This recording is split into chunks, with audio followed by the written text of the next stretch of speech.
with the Town Hall Building Committee. So having called the meeting to order, call the roll. Gina Stino.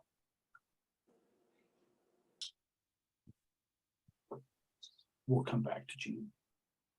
Mike Barclay. Here. Fran Collins. Yep. Patrick told me he's not available this evening. Mark Maggi. Here. Ellen Marr.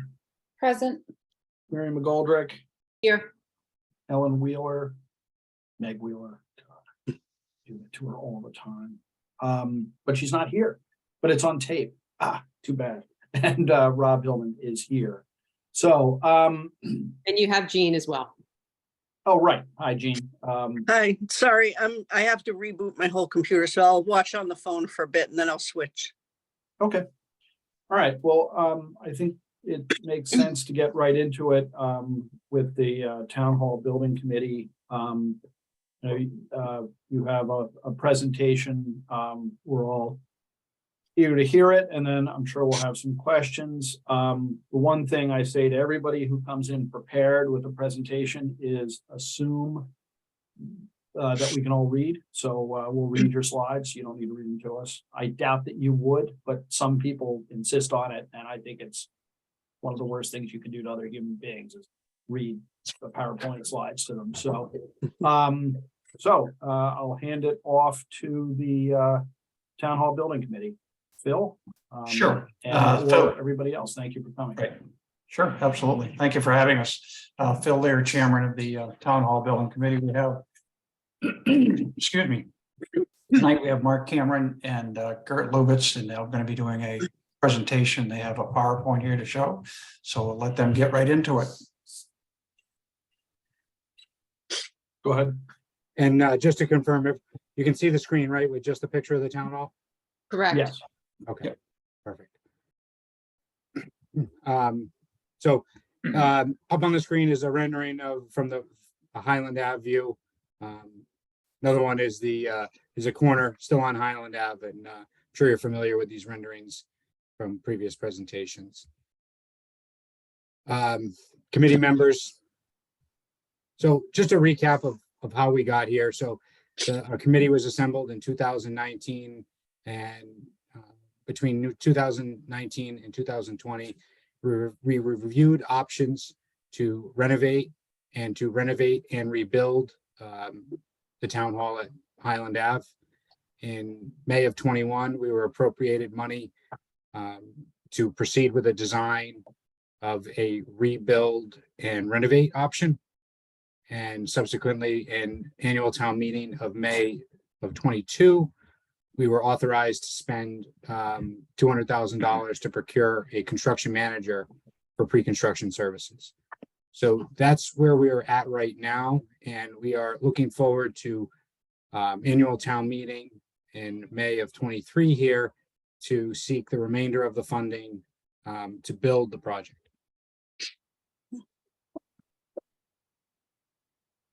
Thanks, Mark, for that background. Sort of brings us to where we are today. Just to bring the committee up to speed on sort of events of the last couple months, we went through a selection process and appointed a construction manager who is working with us through the pre-construction process, providing us with estimates for construction and to get us through the end of the project. This company, Commodore, would also be working with us throughout the construction process and would be serving as the construction manager. So one of the first things that we did is share with them our CD95, which is the 95% construction document, which is sort of the standard where we would look at it and say the documents are fairly complete at this point in terms of the renderings and the plans, engineering schematics, well enough that we could get a fairly good estimate on what the cost of the project would be. So we've had our CM review those documents and provide us with an estimate. And so for the renovation of the existing town hall, the old town hall, and rebuilding the 1980s addition, we would wind up with a construction cost of $17.8 million or thereabouts. Now, it's important to remember that this is not a bid. This is an estimate that's been provided to us. The people who are working on these estimates are experts in their field, but this is not a firm bid that we can point to and say, this is what it's going to cost. And if we have, decided to go forward with the project today, this is the number. We do expect to have that number for May. So when we go to the town on the warrant, this would be a firm number at that point based off of a bid that we would have in hand. So again, that's the construction cost is $17.8 million. There are soft costs that would also be tacked on to that. And that would bring the total project cost to a little bit over $22 million, so approximately $22.1 million. And you can see the line items in there for what those all work out to be, but obviously the bulk of the cost is the construction cost. Next slide, Mark.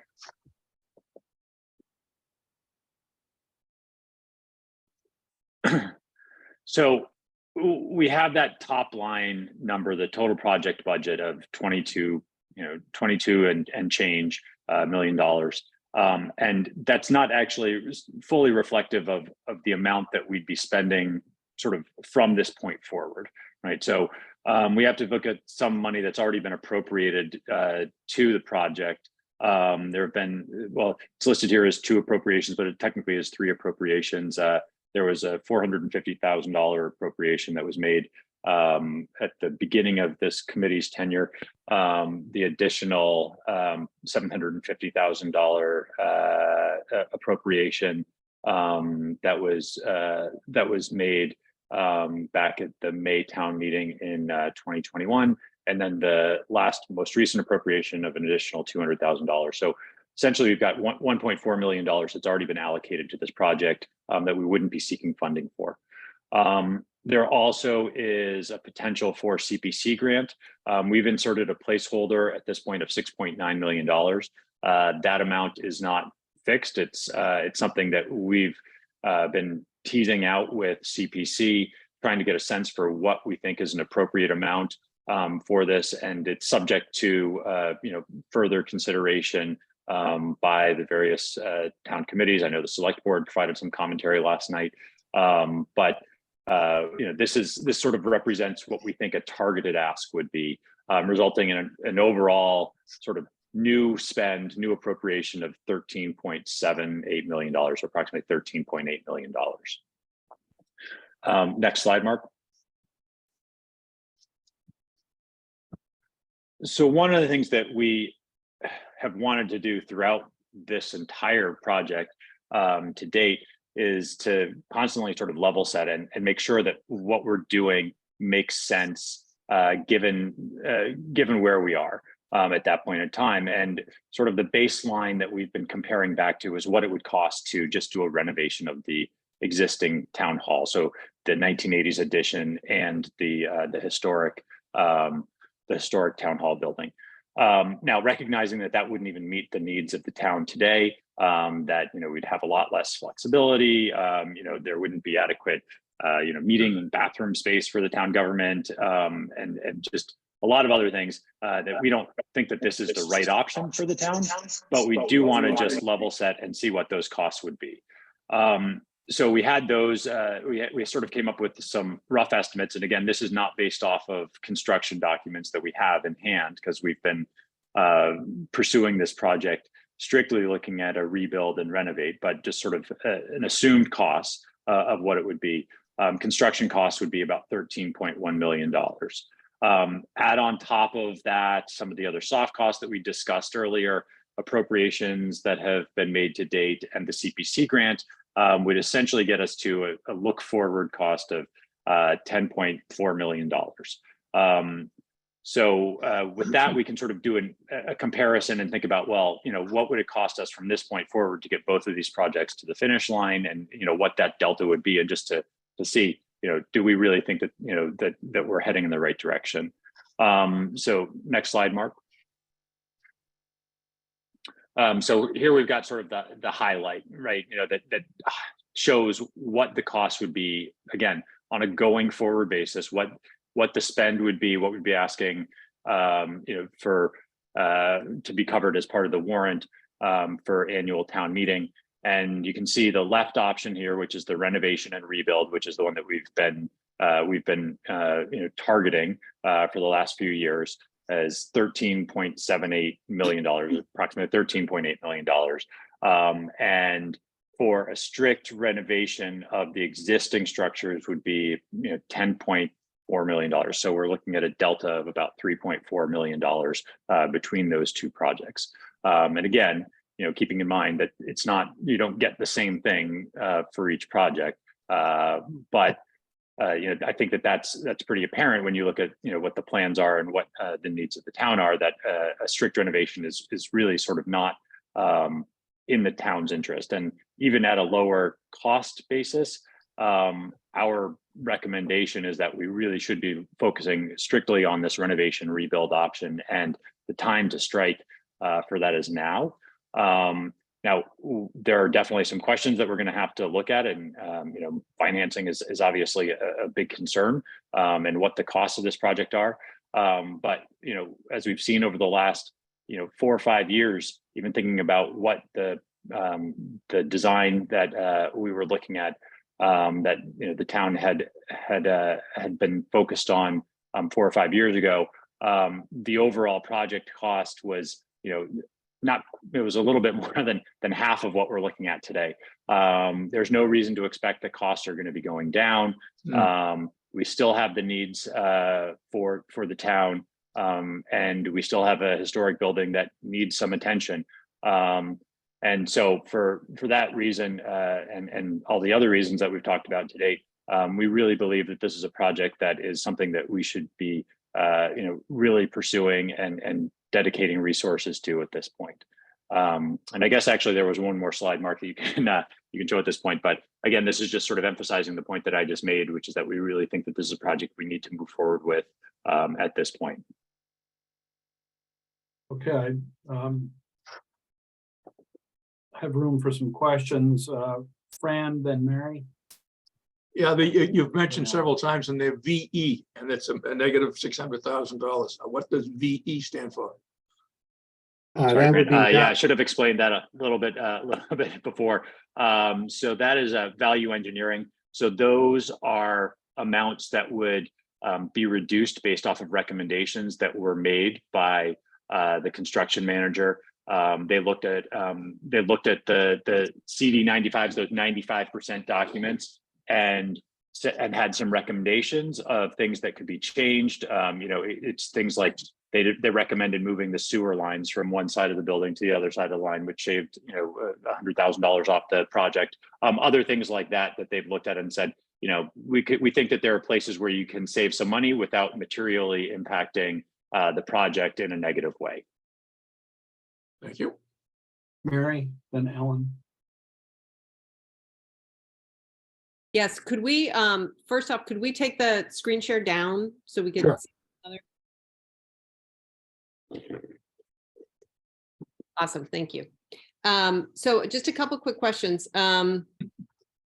Did the select board give a directive at some point last year to pursue the rebuild model as opposed to renovate?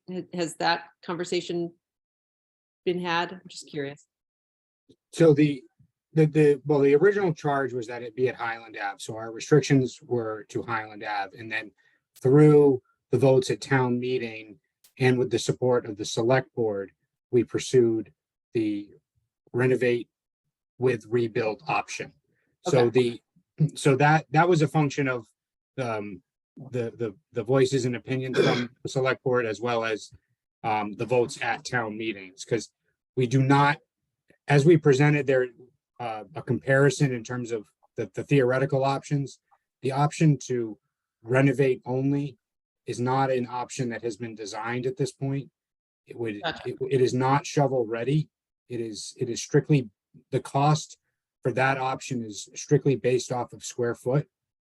It is the same number for Old Town Hall is carried the same way in each situation. But the renovation portion of the 1980s annex is calculated based on square footage. Okay, So if that was to be pursued as an option, it would require a design team to fully create that design. okay. Yeah. And Mark, I think that, sorry, I just wanted to add something, Mary. So I think that was a decision that was made to go with the focus on the renovation and rebuild back in, I want to say it was probably late summer, early fall 2020.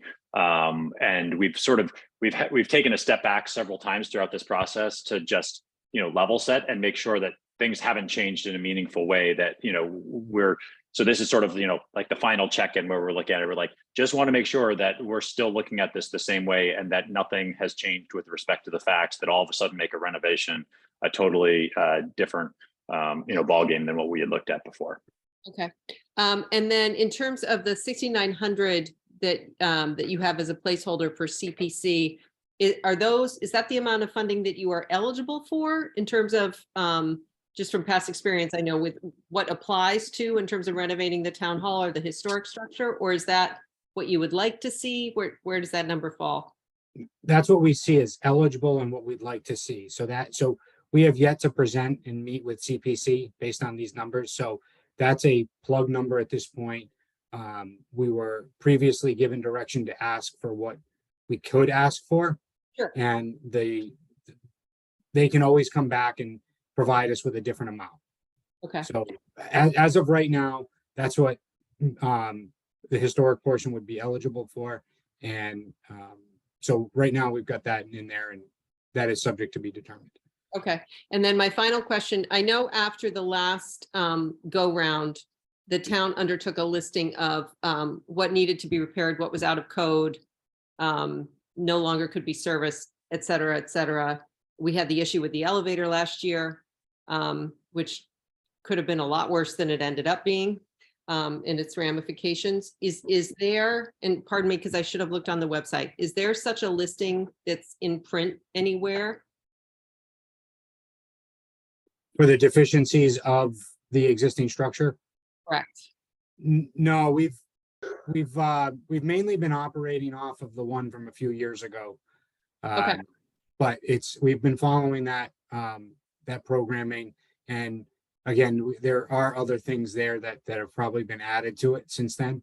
Okay. In terms of deficiencies, but that was the basis of the calculation. Also, just to step back to the renovate, rebuild options, there was the unanimous position of the town hall building committee to renovate in combination with a rebuild. Okay. Terrific. Thank you. The design is beautiful. I mean, I think it's nice, and thank you for all the work that you're doing. Thank you. Ellen? Thank you for the presentation. Are the costs to relocate services and personnel during the project included in your costs? Yes, those are calculated in the soft cost. There's about $200,000 in there for relocation and temporary. So the goal is to put spread town hall staff into other existing town hall buildings through the course of the renovation, and have a centralized location downtown where some services can be accommodated by appointments and things of that nature. Okay, and how long is the estimate for the project for renovate and rebuild? It's roughly a 14 to 15 month duration for construction. Okay, thank you. Mark and Fran. Thanks. Can you remind me of the history of this project before town meeting? Like having it, like, I pay attention to this stuff more than I previously did because I'm more intimately involved. But I think a lot of people are going to be thinking, haven't we discussed this previously? So the history is, so we were tasked with this. Our committee was assembled and tasked with this going back to 2019 and 2020. We slowly started securing funding to be able to create a design and put together numbers here. So I'm not sure. So that's where we're at now. But were there votes related to a town hall rebuild or renovation before town meeting previously? At town meeting, they have, the only votes at town meeting have been to approve money for us to design it. So it wasn't really that that town meeting voted one way or another. They voted in support of funding us to design a renovation rebuild.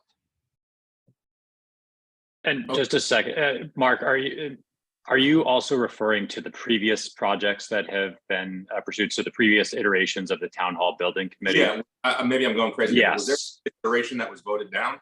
Yeah, so that was about 4 or 5 years ago. Right, that's what I was- And so that was the debt exclusion that was, so it went to town meeting and it passed at town meeting, then went to the debt exclusion vote and it failed at the debt exclusion vote.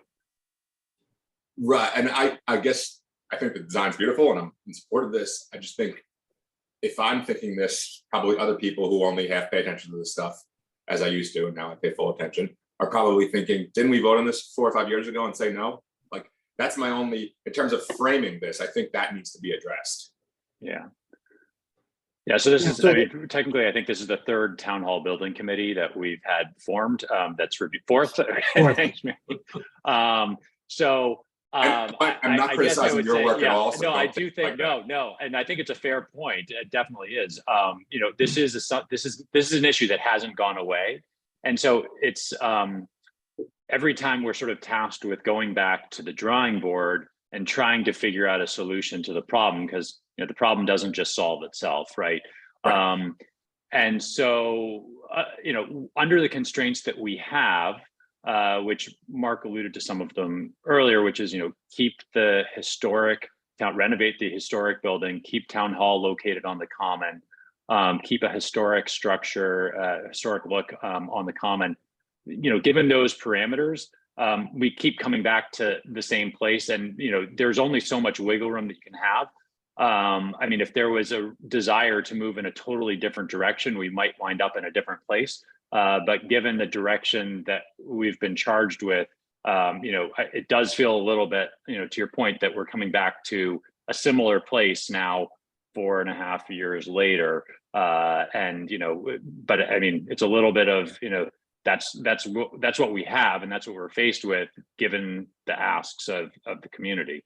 I think what it is that a lot of people have looked at it and they said, I want this, I want this, I want this. And then when they see the price tag, they say, oh, geez, well, maybe we should rethink about it. And then you come back and say, well, what do you want? Well, we want this and we want this and we want this. And then it comes up and it still costs the same amount of money. It's like Everybody's doesn't cost the fiscally same amount of money. conservative except for the things they want. One of the most Yeah, notable, exactly. one of the most notable changes from this version to the previous version was that the previous version had the second floor of Old Town Hall reserved for civic uses, and civic and cultural uses. Whereas in this version, we've populated the second floor of Old Town Hall again with offices as it is populated today. So that's the biggest notable change from the last version to now. And that was in an effort to make the addition smaller and more cost effective here for the town. And I appreciate that. I just, my thinking is that for a lot of people, they're gonna think, I go in that building maybe once a year. Why do I care? And there's gonna, if I was thinking this, there's probably other people thinking, didn't we tell you guys no 5 years ago? Why do you keep asking? So I sort of think that needs to be addressed. That's just my 2 cents, whatever that's worth. But I agree, Fran, the problems only get bigger the longer we wait. Fran, I'm gonna jump in front of you if you don't mind. Go ahead. Because I had a question that follows on the point Mark just made. And this is a topic that we discussed when we were talking about the approval of the last slug of money, and that is there a calculation or a good estimate of the cost of doing nothing? If we walk past this one for the 4th time, you know, having let the price rise by millions and millions of dollars since the last opportunity to fix these problems, what is there a number and sort of a projection of what keeping these 2 buildings as they currently exist from, I don't know, being condemned would cost the town. No, we haven't really Compliance taken it- costs, things like that. Yeah, we really haven't taken it to that extreme in terms of, it's, for the example of the elevator, who knew that the elevator itself was going to fail, right? And when it was going to fail. But we know we have multiple systems at the ends of their life, and to replace air handling units and sizable infrastructure components in the building, it's really fiscally responsible to get ahead of it rather than be caught behind it. So that's the mentality. But it's, can we tell you exactly when something's going to break and how much it's going to cost to fix? We can't, but we do know that we have systems that are continuously failing and not working in the building.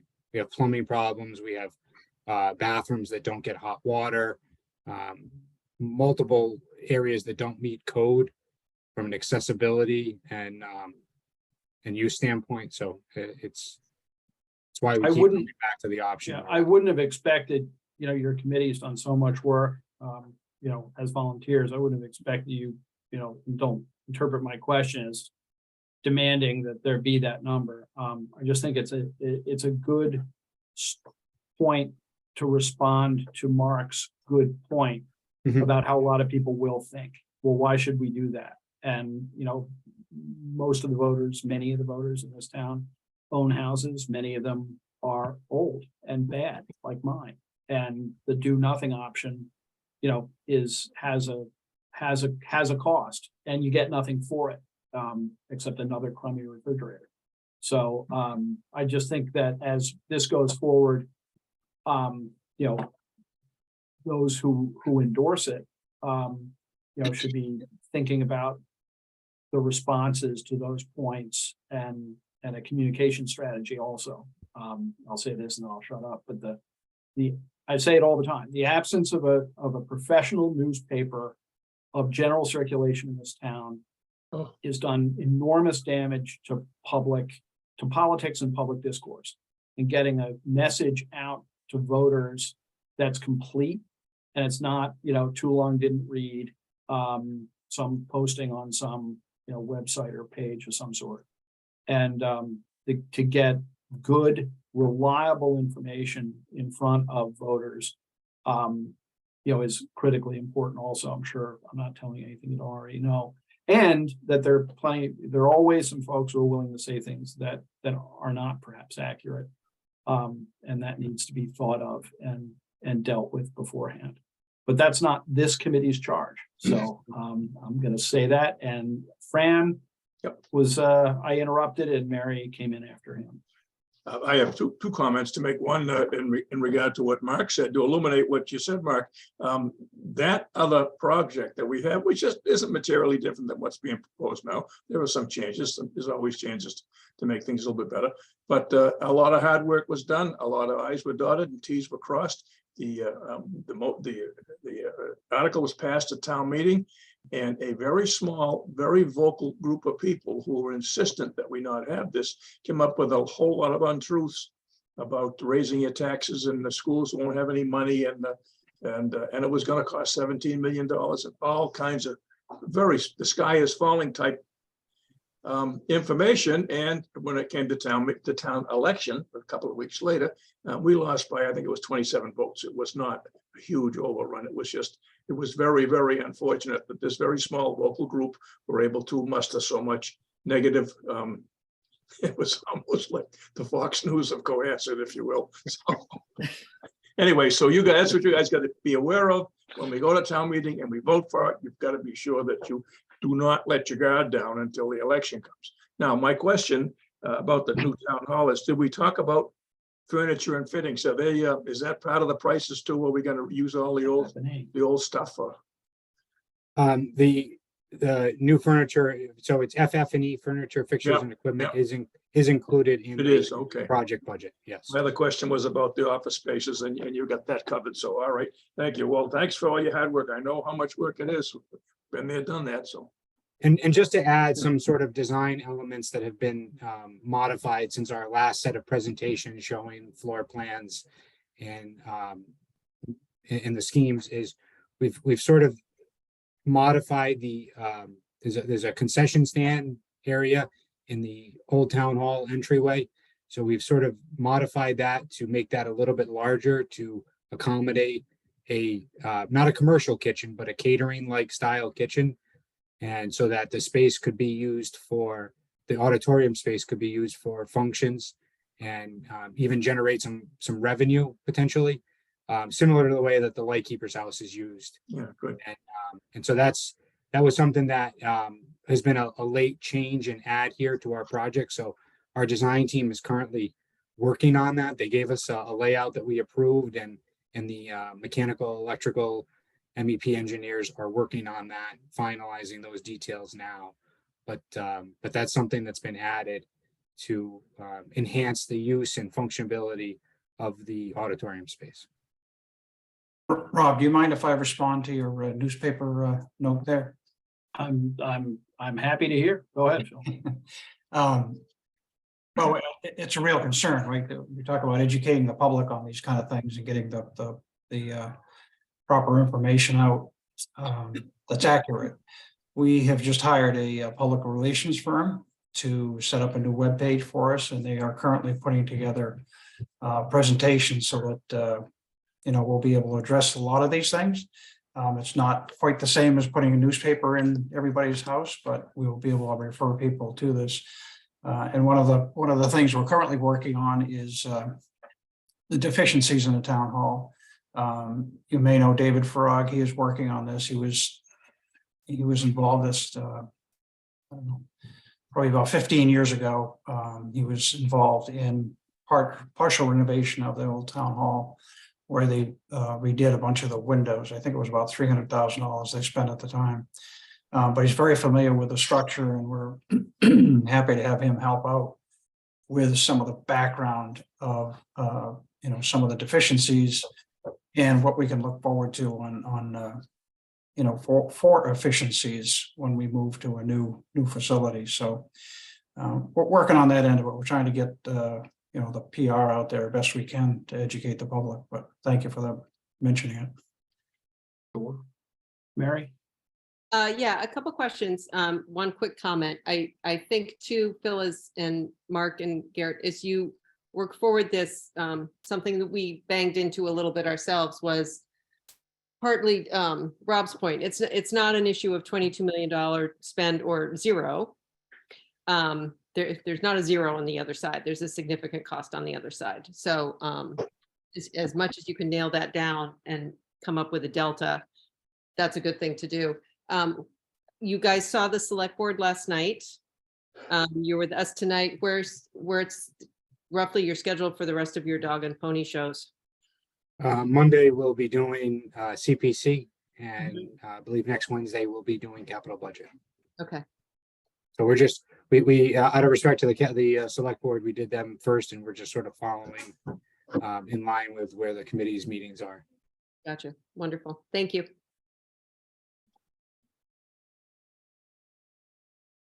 Okay. Anything further? And we did hold last night's meeting in the auditorium space, so it sort of put us in the element of why we're here, right? We're dealing with Home Depot LED lights clamped to walls, extension cords running everywhere. You just look around, there's drapes hanging that are just kind of barely attached, paint chips coming off every wall. When you're in the space and you just take a minute to look around, you go, it's clearly apparent that there's a need here, right? And so, one question may be asked is, which was on one of our slides here in the beginning, was that once you start doing upgrades in exceeding 30% of the assessed value of the structure, you need to bring the building up to code. And so right now we have stairwells in the front of Old Town Hall there that come down that don't meet code from the width, the rise, the run. We don't have the right plumbing fixture counts in the building, regardless of whether they actually function or not. we don't have the right fixture counts. So, once you invest a certain amount into this building, you have to bring it up to code. And part of that does include, adding fire protection into the old town hall building. So it's things of that nature that are important to keep in mind. Fran? Yeah, are there any drawings available that for the general public to look at? I haven't seen any drawings of the new proposals. Schematic or whatever you have. They should be posted there. I believe they're posted on our site, but Okay, I'll go dig them up. like we said, we have a couple of later additions here that are being modified and currently in the works here, from our 95% to our set that will be going out for bid. So, just to speak to that for a moment, the reason that we're presenting a number here that is an estimate and not a bid number, or what we're referring to as a GMP number, guaranteed maximum price, is that subcontractors bids are only valid for a certain amount of time. So the intent is that those bids are procured and received as closest to town meeting as possible, so that when we present to town meeting, to the town, and then go to the ballot, that the prices from the subcontractor market will still be valid. And that's why we're not presenting that GMP number here today at this point in time, because we're still a couple of months away from town meeting. Which raises a question, Mark, I'm glad you reminded me, that if Patrick were here, he would surely have gotten to before this. And that is, well, there are two issues, but the first one is whether we have anything necessarily to vote on this evening. Until those, I understand you can't present a number until you have bid numbers, and those are usually good for 30 days or thereabouts. So you'll be getting them after the warrant closes for print. And it's not clear to me that this committee can make a recommendation to town meeting without a number. And that's something I'd be interested in Chris's perspective on as well. That's sort of technical government process stuff. The other part of it is, does any part of your committee's charge go to how do we pay for this? Or is that a function of town administration? Yeah, and so I can't answer the part on the portion of the warrant, but and what to vote on. I would have to leave that to Chris, but Yeah, that's an us question. That's not really a you question. I just want to make sure that I understood the timing of solid numbers. Go ahead. And it Sorry, has not been a charge of this committee to figure out how to fund it. Okay, that's fine. It's a separate. We're just trying to communicate that information out as best as we can to those that do. And just to be clear, because I thought I had heard in a conversation outside of my official capacity, something about the initial charge to the committee, your committee. You did consider early in the going a renovation option. Did I hear you correctly? Yes, we looked at it so that we could, it was the charge for us was broad in the sense that town hall was to remain at 41 Highland Ave. So the site location was restrictive.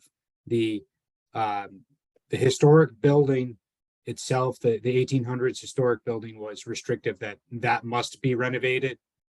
The 1980s annex was left for us to decide and make a recommendation what to do. And Thank it was you. out. Yep. Yeah, so it was I a just didn't know- unanimous recommendation to proceed with a rebuild. Great.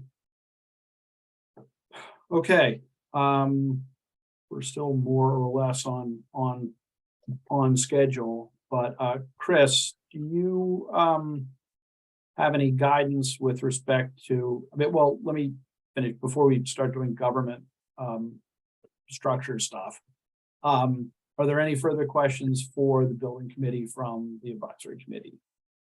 Okay, thank you, both you. for showing up and giving us such a good presentation, for answering all our questions, and in a much broader sense for the enormous amount of work you guys have done. I agree with the members of the committee who've said how nice a, and, well thought out a project it is, that you brought to us. So thanks. I'm only 1/9 of the committee though, so who knows? So we're gonna have to figure out what we're gonna vote on and when. Obviously, if there, if there's any need for further information, we'll let you know. So, you can hang out, but I think we're done with your portion unless you hear something that requires a response. Chris, I'm sort of at a loss to say whether we should, well, we don't have the text of a, okay, that's 3 questions. I've started and stopped. I'm going to ask one now. Do we have a current draft of a warrant as of this week? Yes. Okay. Does it, I have not seen it. I may have missed it, but does this article have any sort of text yet? No. Okay, then I think we do not have anything to vote on presently. But we'll carry it forward, and we have until April 5, maybe preferably the week prior, but that may not be, it may not be ripe, and we may have to have a meeting in the middle of April to vote on this and just make our recommendation at town meeting. Does anybody on the committee have any thoughts on that? Okay, so I think that with thanks to the committee, we're not going to vote because we don't have anything to vote on, but we will have something to vote on, at which time we will vote. And if we need anything further, we'll let you know. So Thank you. Great. Appreciate it. everybody's good with that? Thank you very much. Yep. Thank you. Thank you, guys. We'll see you. Have a good evening. All right. Thank you. Thanks. Good night.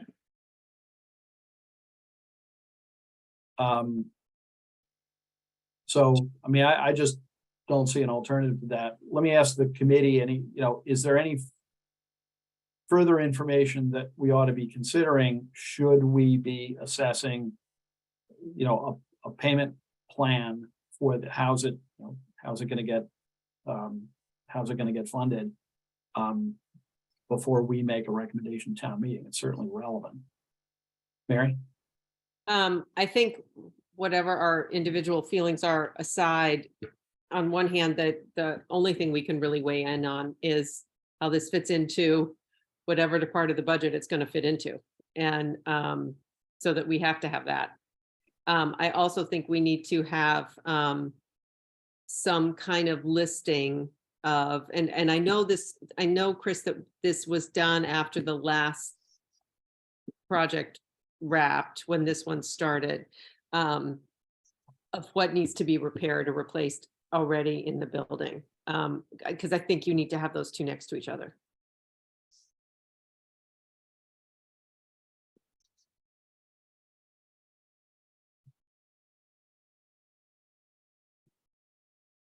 Chris? You're muted. There you go. Well, I wasn't sure what to say, but the answer is yes. Having that data readily available is good. I think as Mark points out, we did do after, the last project stopped, we did like a round of, are there any immediate crises, with water and heat and air quality? And there was nothing, there were some challenges with the heating system, but nothing that wasn't, we ended up replacing boilers, by the way. And that's, part of the ongoing problems with the system, with the building. But I think to Mark's point that he raised during this presentation, that you're effectively talking about almost a gut remodel of the renovate of the addition, the 80s addition. The windows are failing. No one knows what's, there's clearly been leaks in some of these windows. So what's behind the walls? We actually had a cleaning done in the office. And in my office in particular, it was actually worse for a while. So we had the carpeting was all clean, but I'm not sure if that would actually made it worse. So that said, we do have the report from a couple of years ago, so that's still there. And then this committee has done here's what a reno would cost. I mean, based on the work that needs to get done, because the one constant is the renovation of the historic site, right? That doesn't change either way. One of the challenges, the renovation in the addition is that we don't really know how bad things are behind the walls because we don't really want to, right, at this point. Yeah. Right. Been there. And that said, there's nothing dangerous that's apparent, right? That said, the elevator failed, like as Mary pointed out, right? It failed, did not anticipate it failing. The good news is that it didn't fail as badly as it could have. The bad news is it's still not fixed because the contractor has not been able to get in to do the work. So it's been interesting. There should be a video up on the website, I think, this last week, right? I haven't seen it, right? As you've seen it, Mary, I see you nod your head. I haven't seen it yet, but I did see that it was there. So I know there's going to be a lot more full court press over the next month to get information in front of folks. And again, as I think this committee's pointed out too, it's not a zero-sum game. It's not like, well, if you don't do this, we'll do nothing. Now, you could ignore the building further, and then something will fail, right? And I don't, it could be the water, could be the plumbing. We're limping along with the 1920s bathrooms on the second floor that we maintain for staff. And again, no one's complaining. We'll make it work. It just the building's going to have to be renovated if it isn't. That's be a project has to be approved at some point before something really bad happens that nobody can foresee. Ellen? I was struck by something that Mark had said that, doing maintenance and repairs, once you exceed 30% of the assessed value of the building, then you have to get everything in compliance to code. And that has got to be a huge ticket number. And I think to Mark Maggie's point earlier, that should be part of the sell, to do the maintenance, to get things fixed and do all of this. I don't know what the assessed value of the building is, the combined two buildings, but we should know what that is. And then know what the cost of bringing everything to code without a renovation and a rebuild is. Am I making sense as part of the, why should we do this? Because just doing the bare bones isn't going to work. And I think personally, for me as a taxpayer, to spend 10 million to get a building that doesn't serve the function of those who inhabit it is a waste of money. Okay. I don't know. I don't know if we're supposed to weigh in on our opinion right now, but No, I think, we have a few minutes. I think perhaps we ought to, discuss kind of where our thinking is at right now. We don't have anything to vote on. And we have another presentation coming up in 10 minutes, but this is as good a time as any to share some perspective. I have Mark and then Fran, and if anybody else wants to jump in.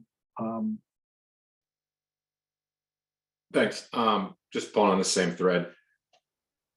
Can we show what this product would have cost 5 years ago versus what we're going to pay for it now, and what it would cost with just some basic inflationary measures, what it's going to cost 5 years from now? Because the price of construction inflation, even discounting the COVID bubble there, this product isn't going to get any cheaper if we wait. And I can't imagine stashing this $10 million in some sort of fund is going to make the money grow faster than the costs are going to grow. So eventually this needs to get done. It's only going to cost us more. So as I said, I'm fully in support of this. I just worry from a messaging perspective. It's a lot of people who say, I go in that building once a year, what do I care?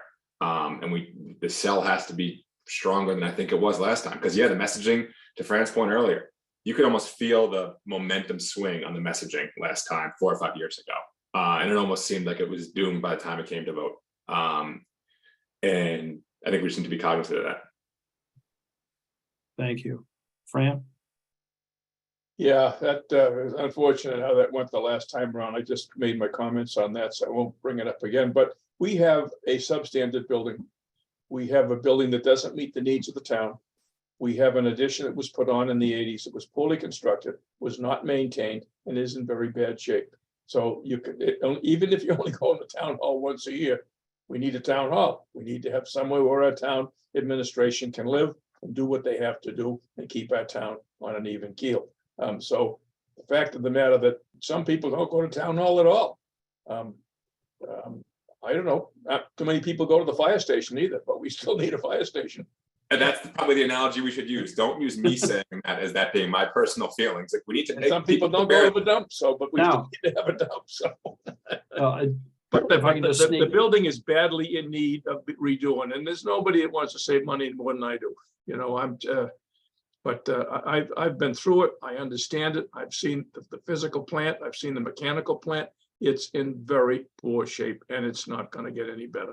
So the more we put it off, what's the great Thurman in Washington, kick the can down the road. We've worn out more cans. Honest to God, it's time to get on this job and get it done. And we need, everybody who's gonna have any interest in it needs to get on the horn and make sure, as Rob said, the lack of a newspaper is a terrible thing in this town. But we had a very, very small vocal group, very small, about 8 or 9 people that really torpedoed this program the last time out, and it was very, very unfortunate. So anyway, the old man has spoken, so. Mary, then Jean. One of my concerns as a taxpayer and a resident and a committee member is that we've spent what, $1.2 million on this go round. We spent $1.5 million on the last go round. We spent money on the go round prior to that. And we don't have anything. And we have information. I shouldn't say we have nothing. But that's very concerning to me. And I think people in the community and on other committees and in the town need to understand that. Excellent point. Jean? People need to understand here that the longer we put this off, the more money it's going to cost, because there are going to be more problems that have to be fixed before we can, in order to have people still work safely in the building. I mean, unfortunately, this town has a problem where we put things off so long that it costs so much exponentially more than if we had just taken care of it right the first time. I mean, the sidewalks are a prime example. We were supposed to have these lovely sidewalks downtown. It was all planned out. There were examples for people to look at. We voted on them. And by the time people finally voted it at town meeting, we got asphalt. So, what are they waiting for? Are they waiting for things to fall off the side of the building? And quite frankly, it's going to get to the point where it's not going to be safe for anybody to go in the building. So the ones that say, I don't care, I only go in the building once a year, how are they going to get their services taken care of? It's astounding to me that so many smart people here don't understand the basics of this. Trust me, I don't want to spend $22 million on a new building at all, but you gotta, or get off the pot. As my father would say. I agree, and with those points, and Mary's in particular, about emphasizing how much the sunk cost there is in this project. And I know people are going to have criticisms of the notions of sunk cost, but it's real dollars, and it'll just be more someday. Right. And I think you're right. I mean, in my presence within the last week, I had someone suggest that this building committee had never been charged with considering a renovation, which is evidently not accurate. I had someone suggest that the systems in the current annex are sound, which seems to be a community of opinion on the committee that studied it. They are not. And someone, I think fairly despicably, take the position that, it's only a place where town employees work, so why do we care? Which I found just unacceptable. It's not the Taj Mahal. It'd be kind of cool if it were.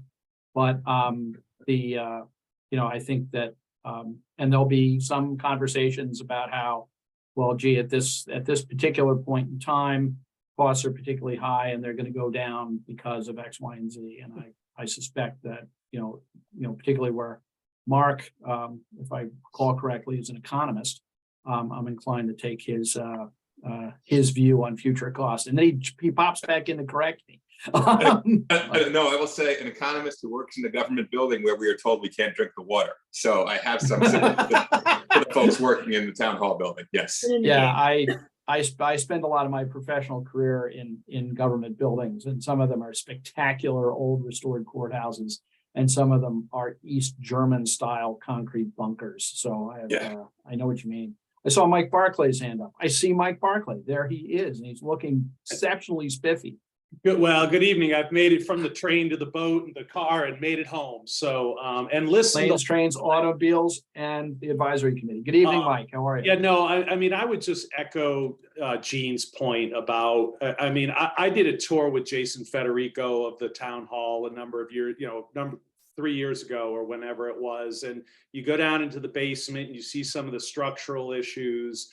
I mean, this is something that you can pay now or you can pay later. It just feels like when you really walk around that building and you see the need and the age, I don't know. I mean, the elevator is a good example of, more things are probably going to start breaking. And, when I know with hindsight, you can say, oh, it's too bad we didn't pay 60% a few years ago. Prices are always going to go up. And so that's the dilemma with this, and Mark's point about, getting this out to the community and having the selling points, for lack of a better way of putting it, is really critical. But I think maybe they should start doing tours of town hall and the basement and areas like that. And people might believe that there's a need there. I see Ellen and Jean. We have another committee presenting to us in a minute, so I want to be on time for them, but quickly make your points, and then I'll just make a wind up on where we are with this question. We'll move on to the next presentation. So Ellen, then Jean. I'm all set. Okay, Jean.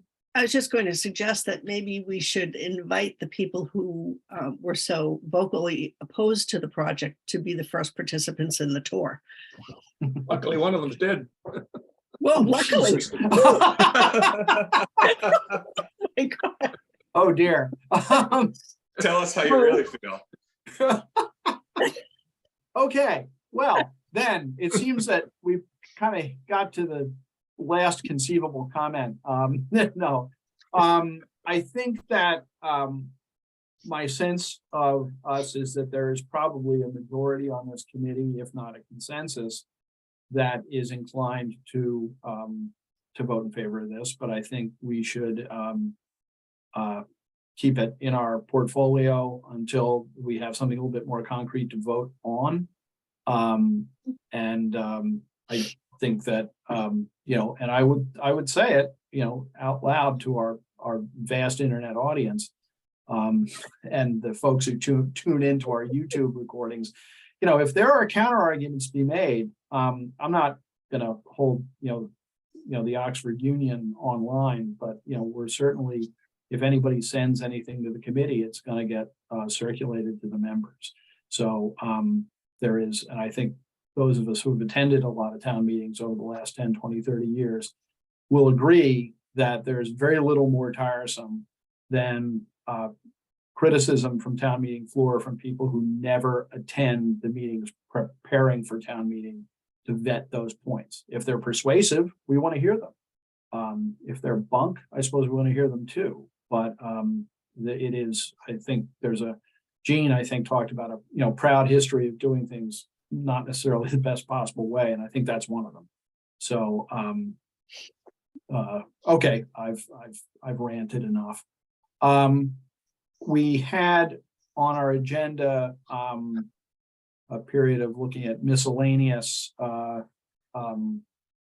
warrant articles, but that was really just a sneaky way for me to keep the meeting on schedule because the town hall building committee went a little bit longer than scheduled, but I think we did well there, and it's now a minute or so after 8. And our agenda item is meeting with representatives of the School Facility Committee regarding its work and proposed action at town meeting. So who do we have? Chris, are you promoting people? And Mary, if since you've been in liaison relationship with this committee to some extent, if there's any sort of lead or introduction you want to provide, please feel free to jump in. But Sure. I see, go ahead. Craig McClellan is here doing double duty from the school committee meeting. So I just want to say thank you so much. We appreciate this. I was able to forward the materials that you sent along to me to them. However, that Excel sheet did not come through. There wasn't an attachment on that. But Rob, unless you have anything else, I think just kind of maybe Craig giving us a state of the state of where you are right now in terms of the school facilities committee, and then hopping into your presentation would be terrific. Sure. Thank you, Ms. McGoldrick, and thanks for having me, everyone. I appreciate that. Just a little rundown, I guess, from just speaking generally about the school facilities committee. We were formed or reconstituted, I guess. It was something that actually one member of your committee had brought to my attention when I started talking about the potential for new building in the middle high school. Mrs. Moritz made me aware of something that the bylaws provided for, which is called School Facilities Committee, and it needed to be reconstituted. It hadn't been constituted since I believe the 70s. So we reconstituted that committee. It's 9 members, 3 of which are appointed by the select board, 3 of which by the town moderator, and 3 of which by the school committee. It was reconstituted in 2021. And soon after its reconstitution, it engaged a design firm to conduct a all-inclusive existing condition study for all the buildings in the district, not just the middle high school. Because as part of our charge, we're to look at all considerations for all buildings and what might need to undergo any sort of repair or renovation. I am the only representative here today. And just for the record, Craig McClellan, I reside at 8 Rustic Drive. I'm here as a representative of the School Facilities Committee. Jason Earls is the chairperson. It's just Wednesday is a very difficult night professionally for him. So that's why he's not here. And I was already required to attend town government meetings tonight. So I volunteered myself to the committee to be the representative to present to you today relative to this request. I guess I can move right in. I don't know if you prefer, Ms. McGoldrick, if you'd like me to, I can share my screen and I can control my presentation from here. If you all have your own presentations, I'm happy to not do that, but I guess I think the most sensible way is to just share my screen and present, if that works. Yep. Yeah, that's great. Okay.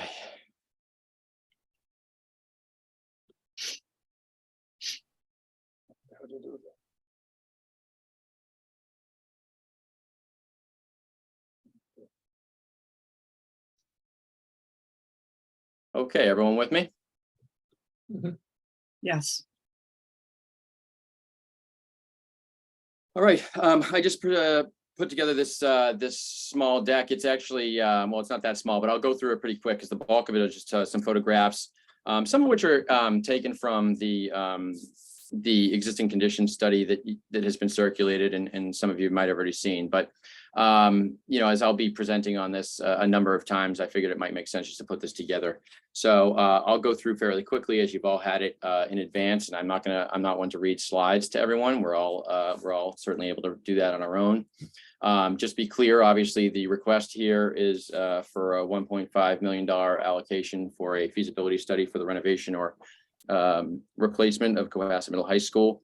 The School Facilities Committee voted several weeks ago to request a warrant article of this nature. And so we are presenting it to advisory, capital, select, and hoping to see that on the town warrant for annual town meeting. What is a feasibility study? Likely most of the members are familiar with this, but and you can read this. This gives a general rundown of what it is. Basically an in-depth study looking at all facets of the facility in question, including the existing structure, the site upon which it sits, mechanical, structural considerations, also programming needs, academic, curricular, athletic, but also looking at, more general needs of the student and staff population, as well as our community at large, because a lot of communities these days, when they're replacing school buildings, decide to incorporate community facilities. So like a performing arts center, something that the community regularly uses, and is not just set aside for predominant or primary school usage. So why is now a good time for this? Why is the school facility suggesting this be placed on the warrant now? There are two sort of categories of reasons, and one is the physical plant, which to some might seem objective, but and I'm sure many of you are aware. I mean, I know I'm talking to at least three that I know of, former school committee members who are very, very well versed in the school district. So feel free to jump in and tell me to fast forward if you'd like, but the middle high school itself was constructed or completed in 1950. We had a renovation 20 years ago that was completed. And from my understanding, it was a fairly significant overhaul. But regardless, many of our building systems are nearing end of life or failing. And the space themselves, exterior and interior, are just aged, and they're in need of repair, costly overhauls, and as the existing condition study that we had completed by AI3 points out, the building, and this is something, Ms. McGoldrick, I'm sorry that the Excel spreadsheet didn't carry through. I hadn't provided it earlier only because the school facilities committee was just discussing it last night. And it's a work in progress. What it essentially is, it basically extracts all the target areas from the existing condition study and tries to assign priority, timeline, and monetary values to them. The middle high school alone is looking at somewhere, and these are conservative values of $25 million of improvements in the next 6 years. So and again, this is a work in progress, that spreadsheet. So it's not the end of the world that it didn't get through to you folks, but I will certainly endeavor to ensure that gets to you, just so you can see what I'm talking about. And that's a work in progress. So those are the physical plant sort of considerations. Then there's the programming considerations, which are just as important. I mean, education has changed a lot, even in the 20 years since the last renovation at the middle high school. It's just, when all of us were in high school, whether you graduated in the 60s, 70s, 80s, or 90s, it was lecture-based, teacher instructing you in front of the class, rows of desks facing the teacher, listening basically the entire time. Every once in a while, there might be a group project or something like that. But now we've moved to a model where there's much more experience-based learning, active project-based learning, collaboration, where there's a lot of peer-to-peer learning, as well as instructor to student. So our facility just is not really conducive to that. And you'll see why. I'll point out some highlights in some of the photos. We're really designed for a more traditional lecture style instruction throughout the building, generally speaking. And even then, sometimes the facility sort of falls short. But just moving on. One moment. There we go. So now we're into the comparison segment of the presentation. I'll roll through these pretty quickly. I just had a few different categories of comparisons, just because sometimes you don't know what you don't know. And I think a lot of these images have been striking for some people, and it sort of points out how far Cohasset, how far behind Cohasset really is in terms of what we're delivering to our students. Exteriors. I'll just pause here for a minute. Abington Middle High School is something that is being targeted as a very favored design by the School Facilities Committee. It should any sort of study or any sort of town decision result in, oh, we should go towards replacement. The reason is there's similar enrollment and similar need. It's also a beautiful school, but the size is of the physical size of the building is also something that's conducive to perhaps constructing a new facility on the same location next to the existing location while students are still attending that old building or existing building, which would which would mitigate obviously relocation needs, but just something to mention, really not that relevant for the purpose of feasibility study, but just throwing it out there because we've discussed how much we like this facility. And that I think was designed by, it was designed by the design firm that we actually had did do the existing condition study. So that's part of the reason it was drawn to our attention. But you can see, you know, sort of main entrances out in the open, right on the street, very apparent where you're supposed to go in, open, airy, inviting. Same thing, you'll see that same theme in these other pictures. JFK Middle School in Natick, same sort of thing, very clear main entrance where vehicles pull up, drop the kids off. It's very apparent, open, welcoming. Same here. You see the repeat of those common themes. Here are, unfortunately, the photographer, me, didn't do it a lot of justice with my shaky hand. I don't know, or maybe it was the size of the file. It's a little bit pixelated, but you know, you can see specifically related to the high school main entrance.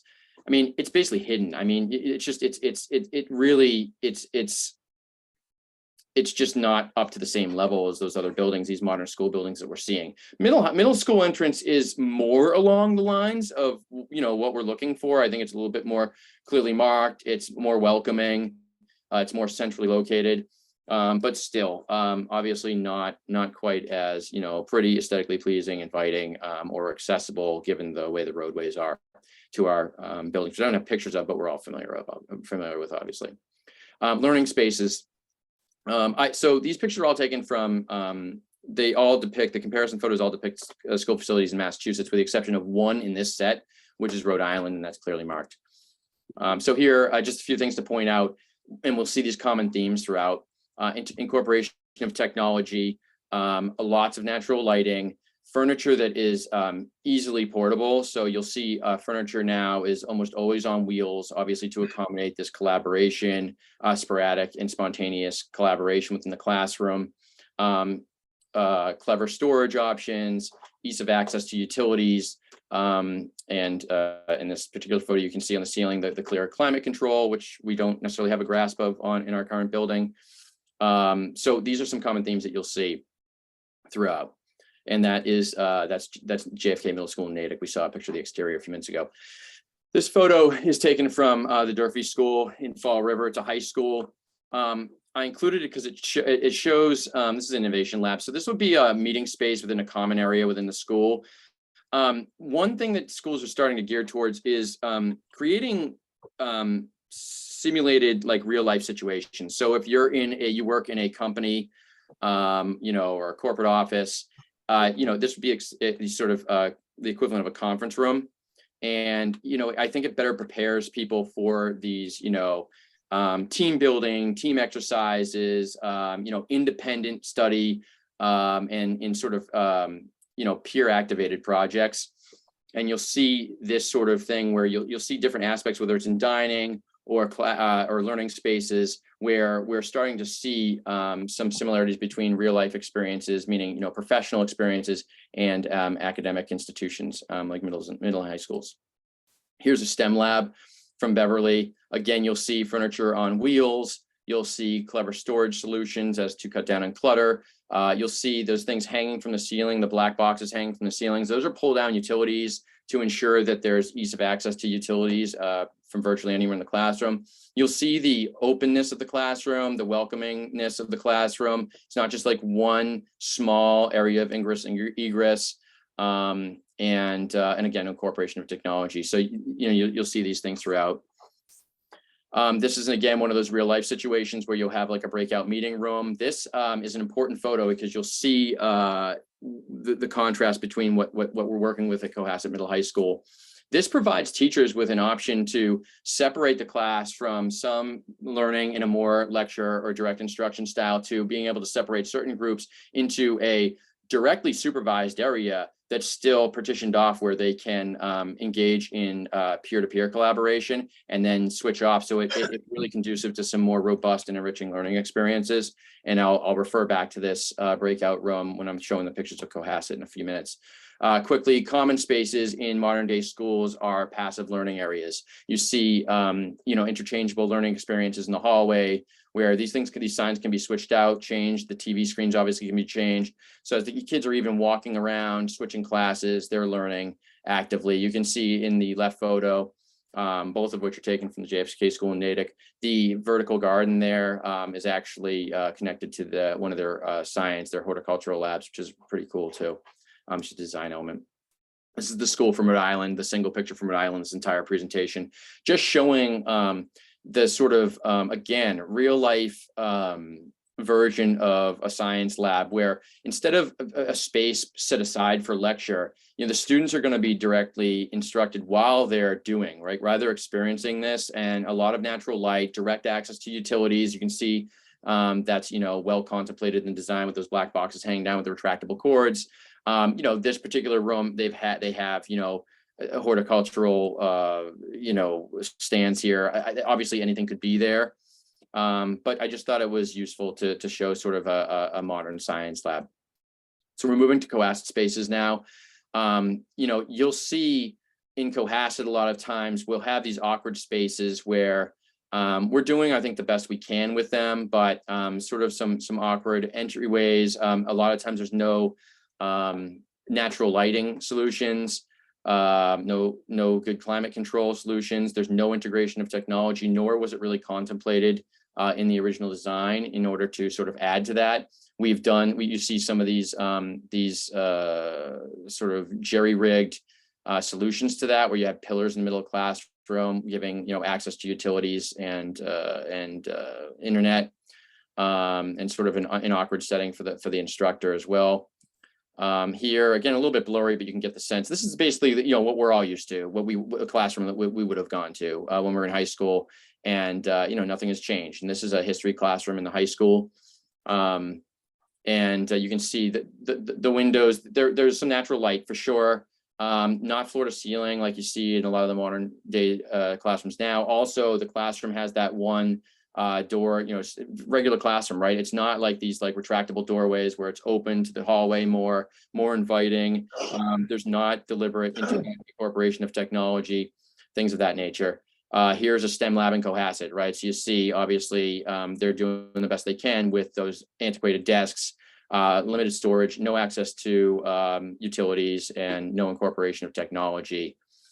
Just not on par with whatever the districts have. Here's a science lab in Cohasset. They're wasting a lot of space here with the sort of lecture area with those connected seats and desks. So again, not a really great setup. Conducive to today's learning models, very cluttered. This is the photo. These are the photos next to, I think, yeah, these two photos are what I was referring to when I said I refer back to that breakout space. So in Cohasset, this is a solution that you see frequently when you're walking around. When I'm doing walkthroughs of the school, I'm seeing students doing peer-to-peer collaboration on the floor of the hallways. So this is obviously unacceptable and substandard. And you see this frequently. And you're just not going to see the same level of robust, enriching, value-laden learning if the kids are sitting on the floor. You also, and while the teachers obviously, and this is not a dig at the teachers, I think they do the best they can, and there's certainly intermittent supervision, but you're not able to have direct supervision, like simultaneous supervision of the students while the teacher's in there teaching the other portion of the students. You're not able to do that. So these students are out in the hallway sort of on their own, which is suboptimal. There's just an example of maybe a little bit more of, we've here anticipated kids being outside. So there's provided, there's no kids there obviously, but they would use that instead of the floor, which is at least a little bit better, but still not as good as what we see in modern day buildings. Food service and dining. So here's that Abington school. This is that front facade. Right inside is the dining area, and you'll see a few things here. Not only obviously a huge amount of natural light, it also incorporates the common spaces, so people up on the other floors can look down and see this space. There's great traffic flow and traffic management for where the kids are getting their meals there behind the flags under the balcony there. But also you can see here's contemplation of community usage, right? So here's clearly an area where community events might take place, assemblies, meetings, functions, whatever it might be, fundraisers, things like that, and they can use the school as a community building. Same idea here, focus on traffic flow. You see that where the food service areas are will help flow the kids in and out easily. And then they come out to this really open space, very lively, natural light. And then they still incorporate those other levels in the building, common spaces. You can also see here, there's a passive learning experience there that we can see one of them on the left. There's a TV screen. I think there's some planets there, something that they have there. So while you're eating your lunch, there'll be lessons flashing. So there's the incorporation of technology as well. I think that's interactive too. The kids can have an app that allows them to sort of interact with it if they'd like. Here's that, again, recurring theme of this is again, Abington. Recurring theme of trying to simulate real life situations for kids. So if you're working for a company in a building in Boston and you're getting up from your desk, or in this case, maybe you don't have a scheduled class, you're in a utility period, whatever it might be, you are able to go down, grab a coffee, and maybe do some peer-to-peer collaboration outside in sort of the common areas of the school, which is a really cool idea.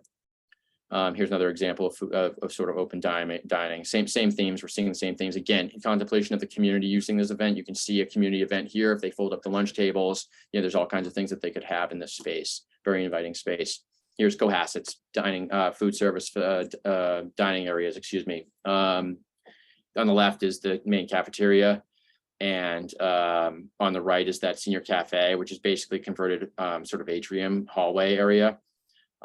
Which I think the kids enjoy, but when you know what it's up against, it's really just suboptimal. And you're seeing like limited natural light. The traffic flow is bottlenecked in the dining facility, the main cafeteria on the left there. The food service, all the kids go in that one little area. It's been mitigated a little bit because we set up another room for sort of like grab and go things that has helped a little bit. But it gets really, really tough there when the kids are all ordering their lunches.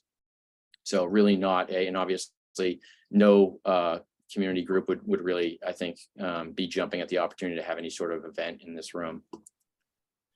Performing Arts Center, I'll just rip through these. Basically, main takeaway I want to put here is just like, these facilities will always age, right? So, and ours has aged, that's fine. I mean, it's going to happen, but the key to these facilities is the incorporation, the contemplation of additional tech.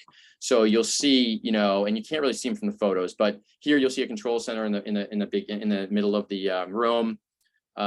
They allow for, expansion of, other tech that might be, invented or might prove useful. So, as to avoid sort of becoming obsolete. Also, obviously, state of the art, like acoustic and audio visual aids, things like that. Windows have power blackout blinds as opposed to ours, which you'll see. Same ideas. Okay, here you see there's actual like ADA access on the accessibility on the right and left sides of on the flanks of the auditorium, which is really nice. It allows for folks with disabilities that might be in wheelchairs or motorized scooters or something like that to access them from separate entrances on separate levels and still be able to view the performance on the stage very well. Here's Cohasset's, which I know we're all familiar with. It's just, it's a very, it looks like it's from the 1950s.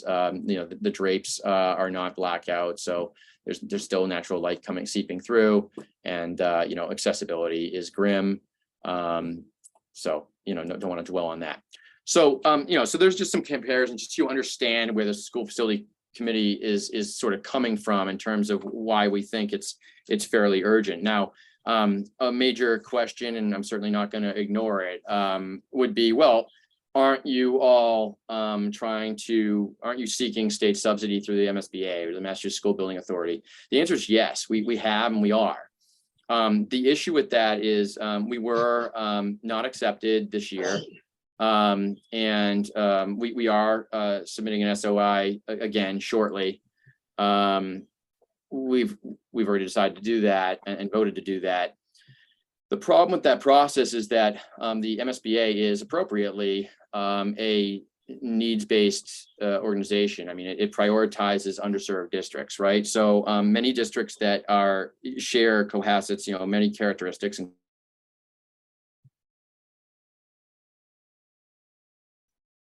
are never accepted and decide to go out on their own.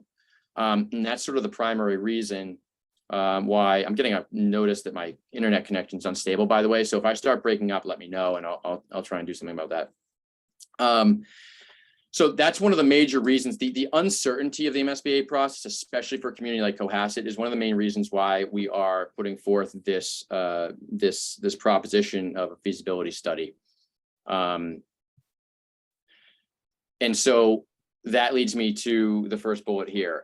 We're looking to have a parallel path for Cohasset, right? So the MSBA, there's no telling if or when Cohasset will be accepted that program, and we could be waiting for 4 or 5 years. That there are several districts that have waited 5 or more years, some of which have decided to go on their own. But during that time, obviously, you're just spinning your wheels, and then the process, the build process itself, if you end up building a new school, or even if you're having a major overhaul, which again, that would implicate relo options, but that's tacked on, and the new build timeline is almost 6 years. So you're talking about, if it took us 4 years, you're talking about 10 years from now. So 2033, assuming, or 2034, assuming that we're accepted this next round, excuse me, assuming that we're accepted within 4 years, 2034 before we have a new building. And just, so what we're trying to do here is avoid wasting time.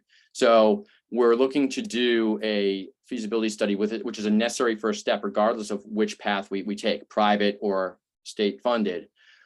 We just don't want to waste the time. We want to have the option of going through the project alone, without having to rely on the MSBA. Now, there's 2 points there that I just want to touch on. One is, some folks say, well, once you do the feasibility study, trains left the station, and it's a foregone conclusion. I mean, someone from the capital budget sort of made that point. That's not true. I think you need to look at the feasibility study as the train, not the train leaving the station. I mean, the feasibility study would allow us as a community to make an informed decision as to what direction we're moving in, and whether or not we wanted to board the train or fuel the train or drive the train out of the station. But without a feasibility study, there is no train. It's just us at an empty station. So that's the best analogy I can give in response to that. Also, there are concerns about duplicative spending. Okay, so the MSBA process itself requires a feasibility study. That is correct. It does. However, many facets of a feasibility study, and I've confirmed with the MSBA, are something that are capable of repurposing for the MSBA's feasibility study. It is true that some of the costs incurred would have to be incurred again, but that premium is well worth it if it gives us especially in the large scheme of things in terms of how much this might be, if it gives us the opportunity to not only move forward on our own, should we decide to do that, should we decide the best interest of the community, but also it gives us more information. So it's going to be a separate feasibility study from that in the MSBA's. And, sometimes there'll be competing interests or combating information. And I think it'll equip us with sort of better decision-making data. In terms of potential to save Cohasset money, the School Facilities Committee believes that, if we just wait around and we're either, not accepted the core program through the MSBA, or it takes us a while to do that, by the time the project costs come in, they're going to be so high that comparatively to doing it in the more short term, that, we may have just eaten up the majority of that subsidy anyway.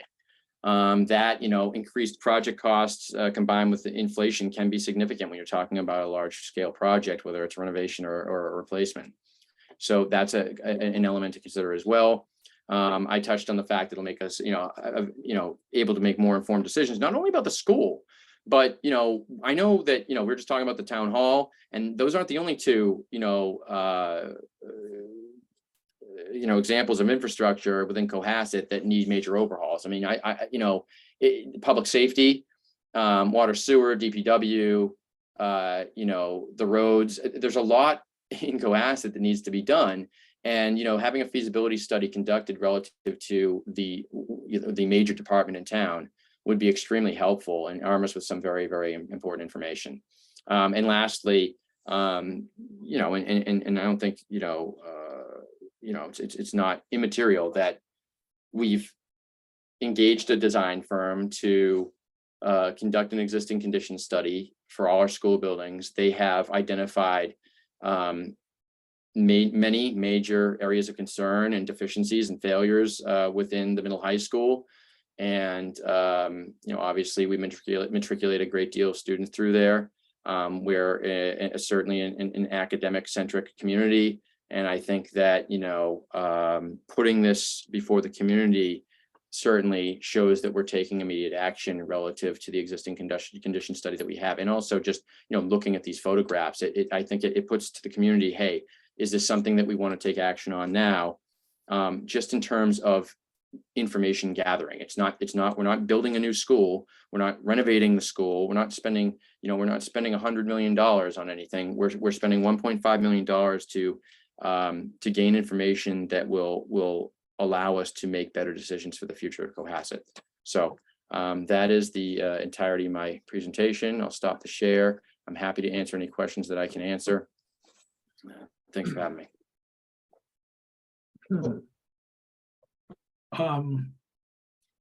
I'm sure that folks will have questions. Could you, just by way of teeing up the issue,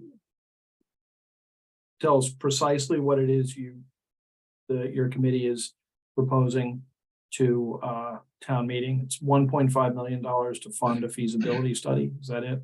That's correct, Mr. Hillman. Yeah, it's on the second slide would be exactly what we're requesting. Got it. Okay, Mike. Hey, Craig, thanks for your presentation. Appreciate the work that you're doing. I guess a couple questions and maybe some commentary.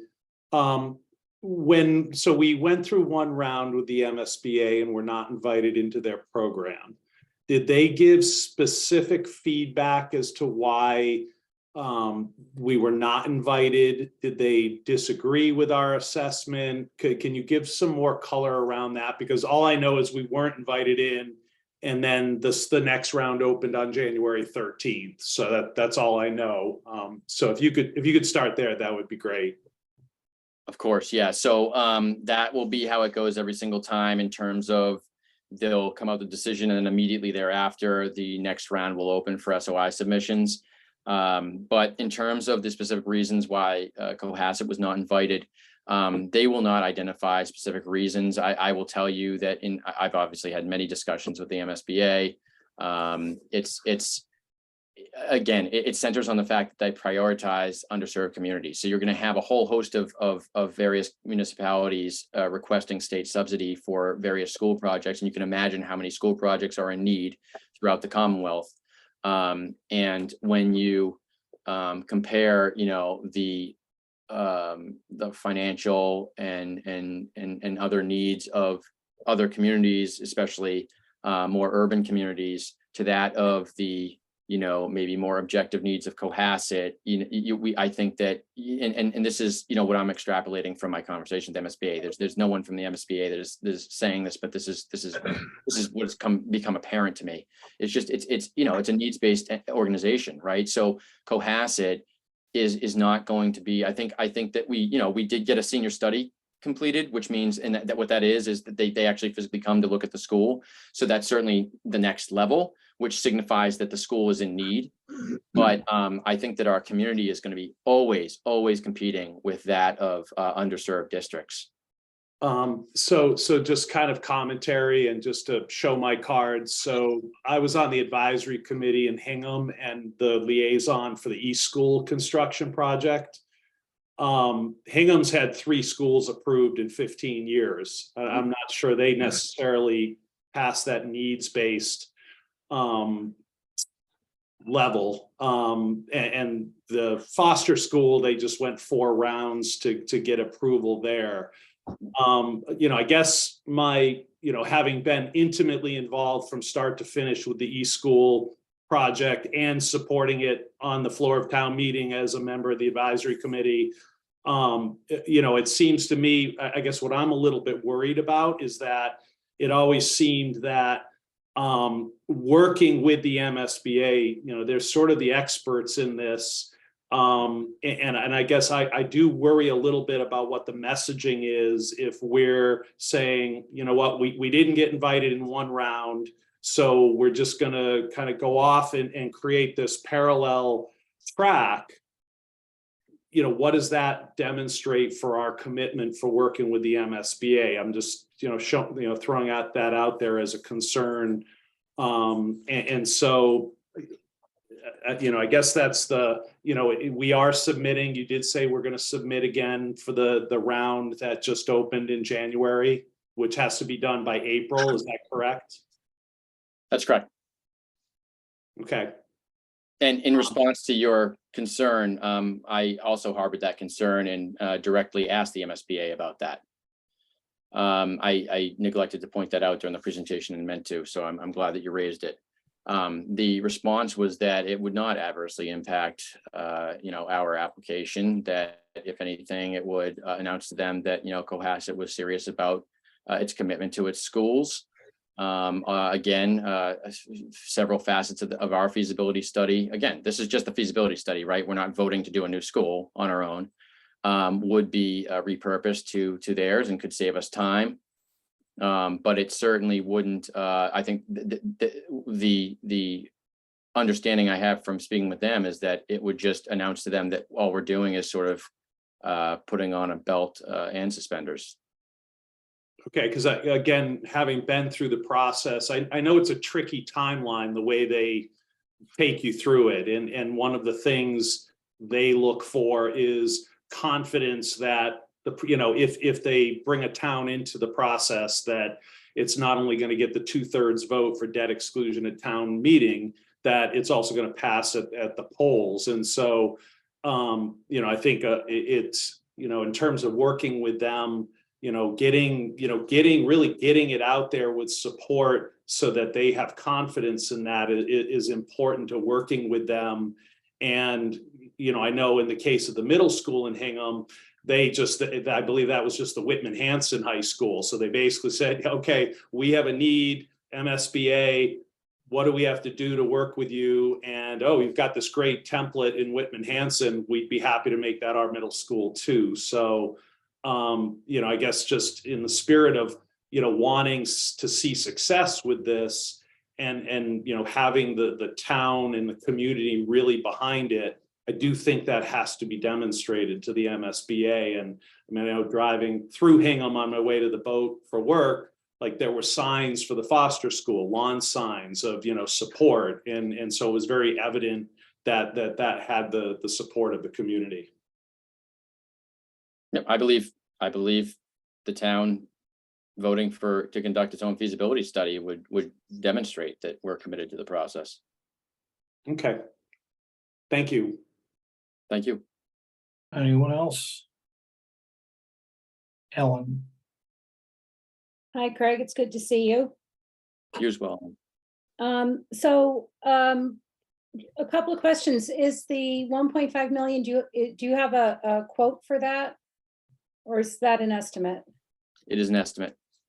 It's a liberal estimate, but it's an estimate from the design firm that we engaged for the existing conditions study that specializes in construction of schools and works with the MSBA. So that is where we got that figure. We originally actually were asking for 2 million. They told us 1.5 is more appropriate. Okay, thank you. Is the same statement of interest going to be resubmitted, or is it going to be modified?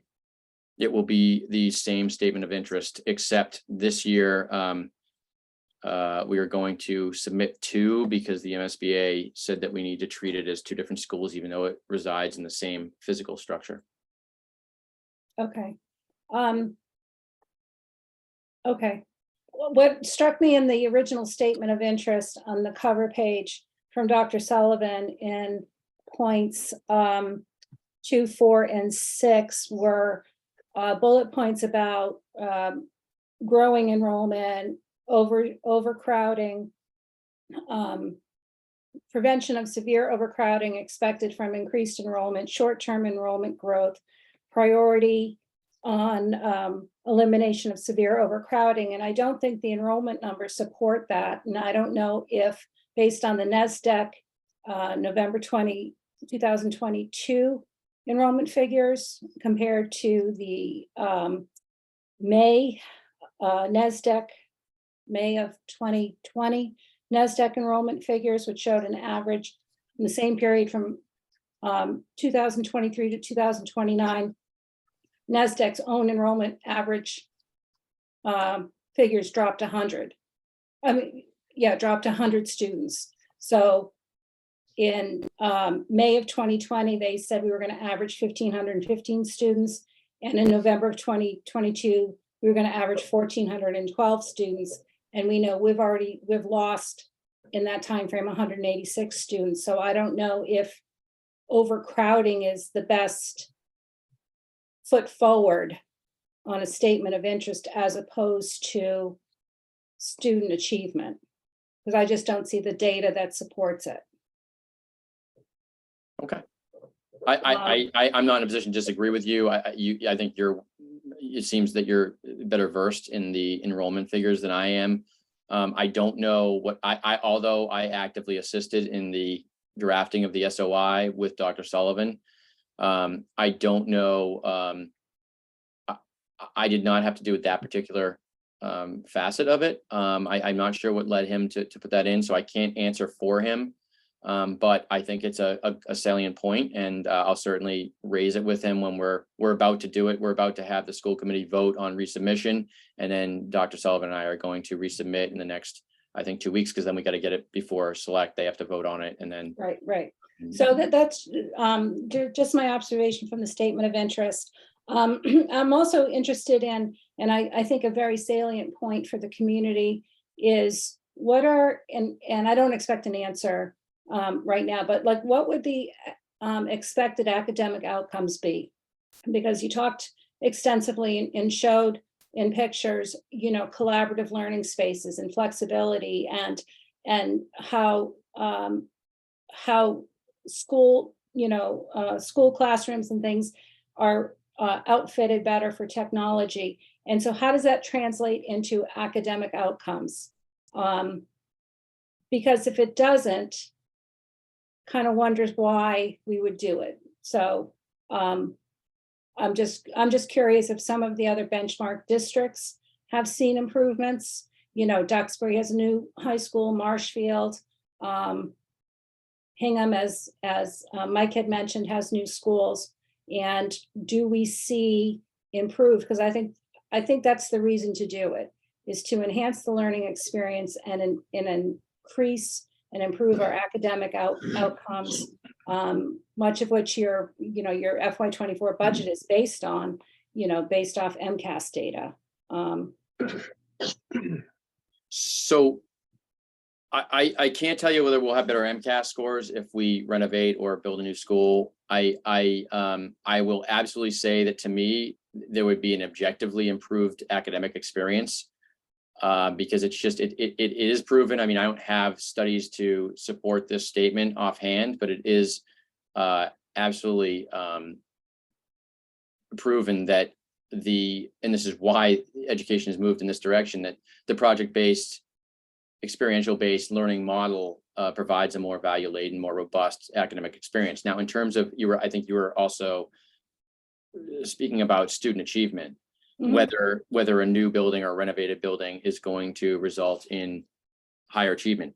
Our district has extremely high student achievement right now. I think that MCAS scores are one thing that they are troubling, and we're addressing that. But in terms of college admissions, which I think is one barometer by which you can measure student achievement, I think we're able to get in the same ring with any private high school in Massachusetts in terms of our college admissions. But I don't think that that saying that if our student achievement is already high, the kids don't deserve a modern facility to learn in. I think that it really goes to the value of the academic experience, and that is, to me, just objective, just by looking at that the space that these kids have to learn in. I mean, wouldn't you be more excited to go to school in a place that had all these resources and tools than in a place that looks like someone that, a place that you went to high school in 1986? Yeah, or 1980. So right. I was just no. I'm not saying that I would expect the district to say we're going to take our average SAT scores up from 550 and we're going to break the 600 mark. I'm not saying that. I'm just saying that I think that we need to understand that all of this does qualitatively make for a much richer learning experience for the kids, as well as maybe push some of the kids into a bit more of an academic success story because we have those accommodations.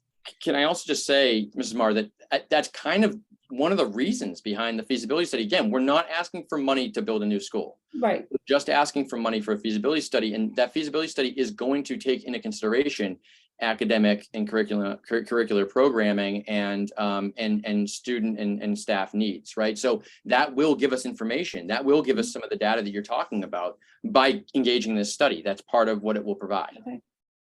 All right, and I just have one more point, so please indulge me. And this is a totally off the wall thought I had, and everyone can cringe when I say it, but you know, the whole public school district has had a 27 to 30% decrease in enrollment in 30 years, and in the last 10 years, and there's no expectation that it's going to increase.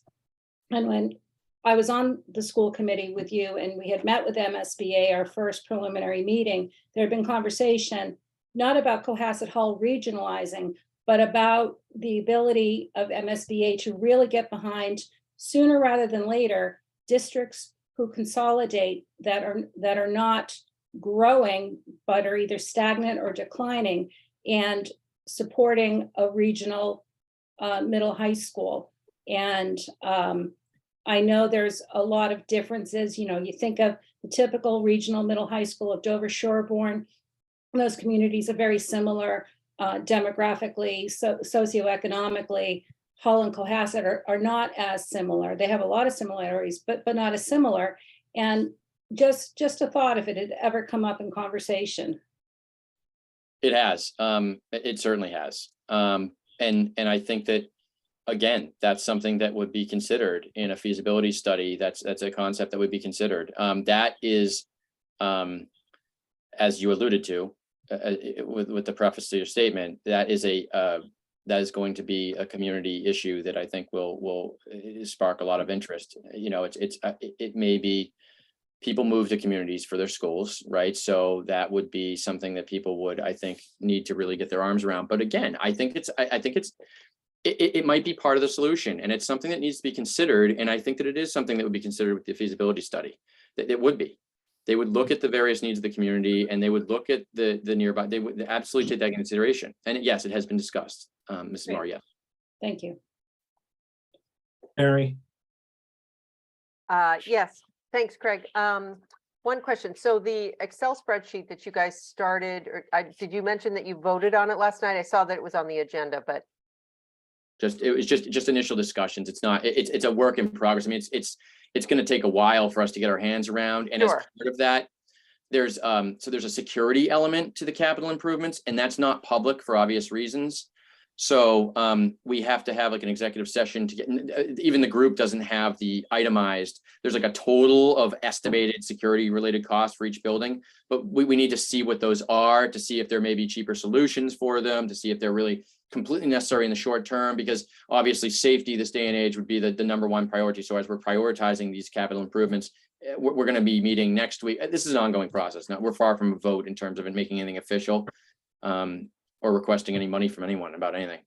okay. And if you could just describe a little bit more about, I'm assuming you're working with the DPW and facilities to assemble that list. I'm sure you've had a growing list just from your capital requests and so forth over the years. But also assuming that encompasses all the buildings, not just the middle high school? Yes.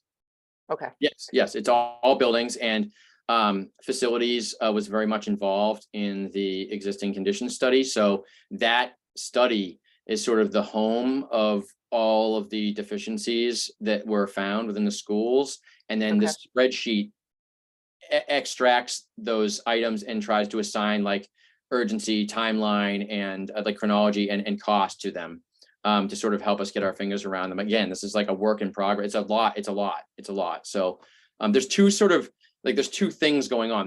There's this issue, which is the feasibility study for the middle high school based on the sort of what we think are extremely sort of overwhelming deficiencies in that one building. And then there's the overarching in all buildings, capital improvements that need to be made. Because even if we're doing a feasibility study, which doesn't mean that we're going to do anything to the building, even if we're doing that, we can't just stop all maintenance on, you know, the building itself, right? We have to figure out what priorities there are in terms of, you know, is there something that has to be done regardless of whether we replace the building next year? You know, to make it safe or to make it functioning, things like that. So it's a pretty robust process, and we're just early on. That's why I hadn't sent it earlier, because I wanted the group hadn't even looked at it yet. So I thought it would be a little premature to send it to the Oh, sure. advisory committee before. In terms of when you resubmit in the next coming weeks or months, you're using the original existing condition study that AI3 put together, or is there anything added to that? How is that? Yeah. So that's part of what we use to create the SOI. They're two separate documents, but yes, it's a major part of it, obviously, because it identifies shortcomings within that building. So that is part of it. As Mrs. Marr noted, that there are other aspects to it, you know, enrollment considerations, which I couldn't necessarily intelligently respond to tonight, unfortunately, but you know, so there's a lot to it. It's a pretty robust, like it's not just like a simple statement. It's very cumbersome, actually, but you know. Okay. Thank you. Of course. Other questions?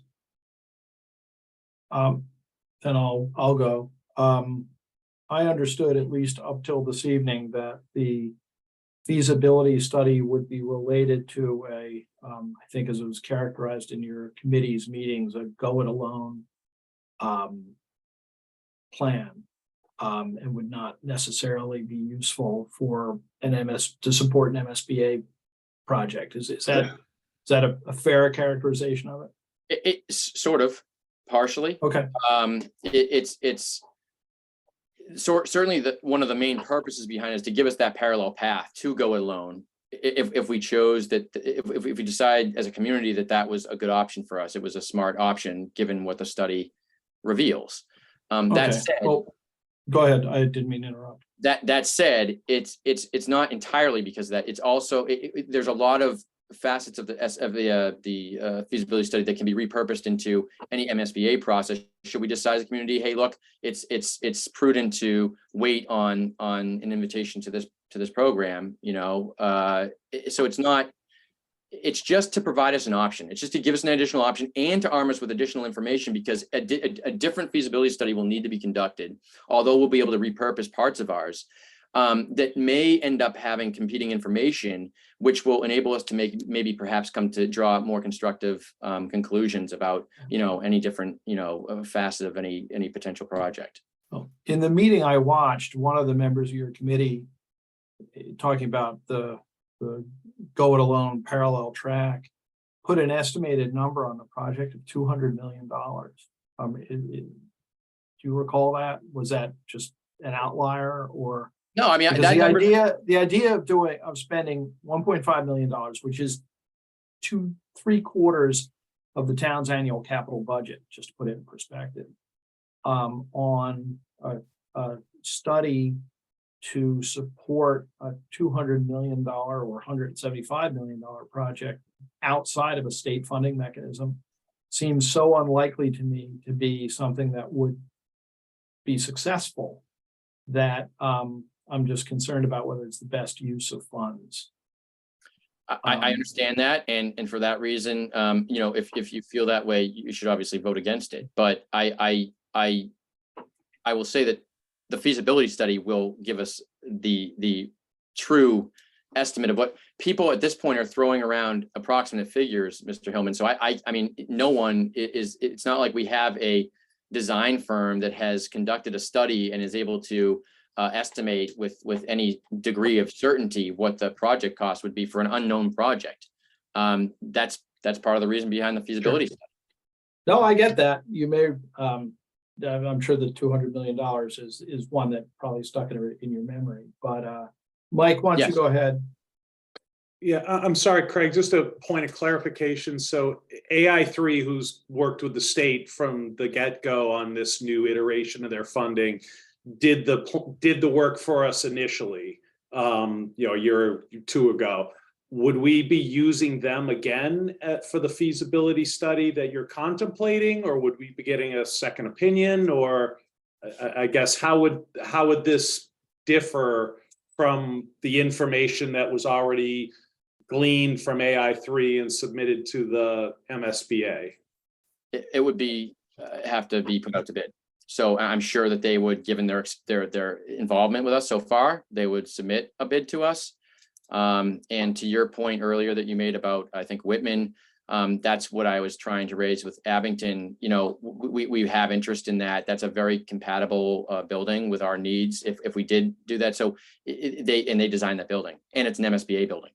So it's sort of like a pre-designed box that we might be able, so we could cut costs, we could cut project timeline. But again, that's getting into like the new building thing, which is a step ahead of where we're at. But in terms of the feasibility study, to answer your question, if AI3 would do it, maybe, but maybe not. It would be a bid process. Yeah, I know it seems like it's a step ahead, but when you're, asking for a feasibility study, it always begs that question of what the next step ahead is. It's kind of hard to dodge that. Agreed. And I'm not dodging it. I'm not saying that it's irrelevant. I'm just saying that, again, I go back to that analogy, right? It's not, the train's not leaving the station because we do a feasibility study. It's just that we now have a train to think about. Yeah, and I'm sorry, I didn't mean to imply you were dodging it. I was just saying that anybody who would be looking at this would probably ask that question, and it, would. I agree. It'd have to be addressed. I agree. I'm just gonna, Ellen Field, pardon me for just a second. One thing I'm not sure I heard it in the proposed feasibility study, because I thought it was embedded in the SOI. Is there a renovation option? Is there a construction on the current building option? Yes, Okay. that's part of the reason for it. Yeah. All right, I thought there was. I just wanted to ask. Ellen, Because go ahead. that may be what best serves Cohasset and our needs after they do it. They might say, no, an overhaul is what you should do, as opposed to, given your finances, given the needs of the community, you should do an overhaul, reno. Absolutely. Ellen? Yep, Mike triggered something when he mentioned the 200 million. I think somewhere it was thrown out that our reimbursement rate from MSBA would only be about 20%. And I think that's low. And I think you might want to do your homework and look at reimbursement rates based on, socioeconomic conditions, and it's all right there on their website. And I didn't see any district that was lower than 39% reimbursement. Ours is certainly lower than 39%, and it 20% is low.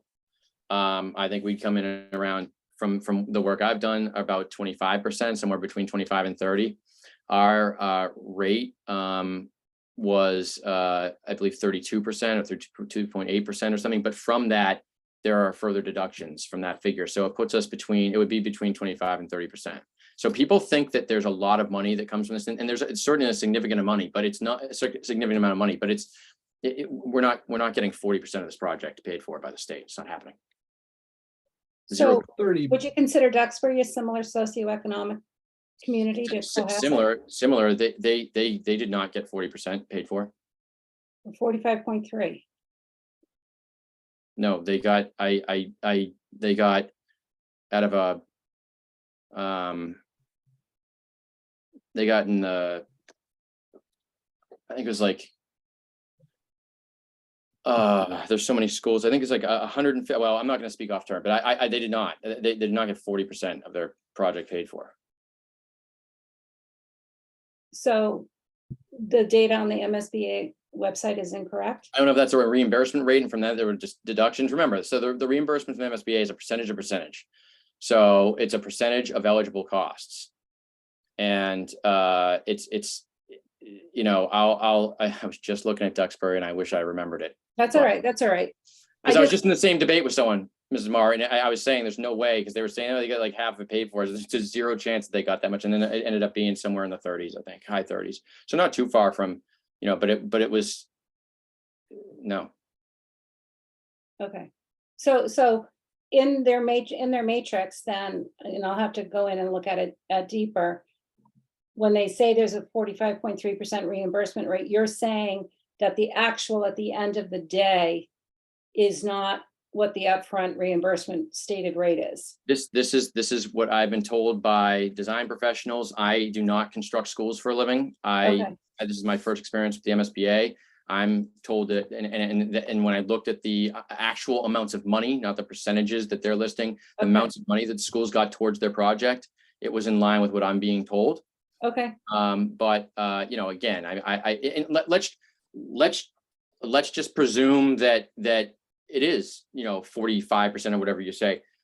Again, what we're asking for is $1.5 million to figure out, to give Cohasset a bunch of information about something that is clearly aged and that we need to look at, because we paid a couple $100,000 to get a study done, and it tells us that our middle high schools is grossly deficient, and then you just compare it objectively to other schools, Yeah. and that is confirmed.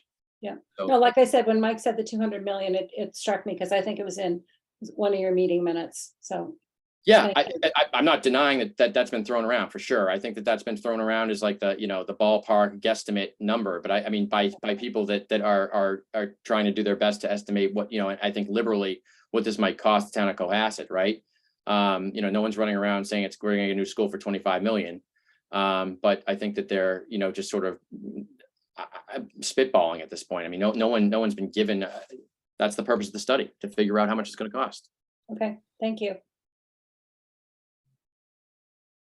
Do we have any further questions for Craig? And then we can talk about what we want to do with respect to this warrant article, but we've taken up a lot of his time and I appreciate the input and the responsiveness.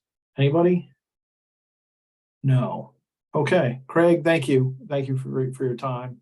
I'm not sure whether we'll vote our position on this evening or wait for a little bit of clarification on some data and vote at a future meeting, but we will certainly vote. So you're welcome to stay, but I just want to move on and talk to the committee at this point. Okay, so are you going to deliberate about it? You don't know if you're going to vote tonight on this. That is correct. That's just 1/8 tonight. So it's up to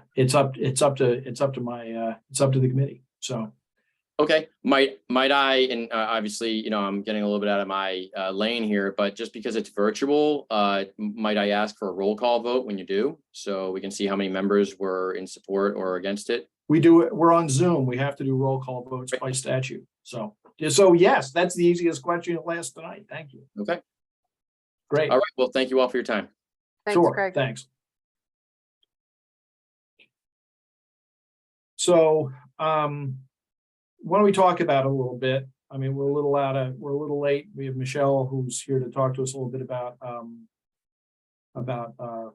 Parks and Rec. But I think we just heard a lot and maybe taking a few minutes to talk it over, get some opinions on the table, and then I'll ask if we're comfortable voting or if we want to, deliberate further. So I saw Mike, then Mary.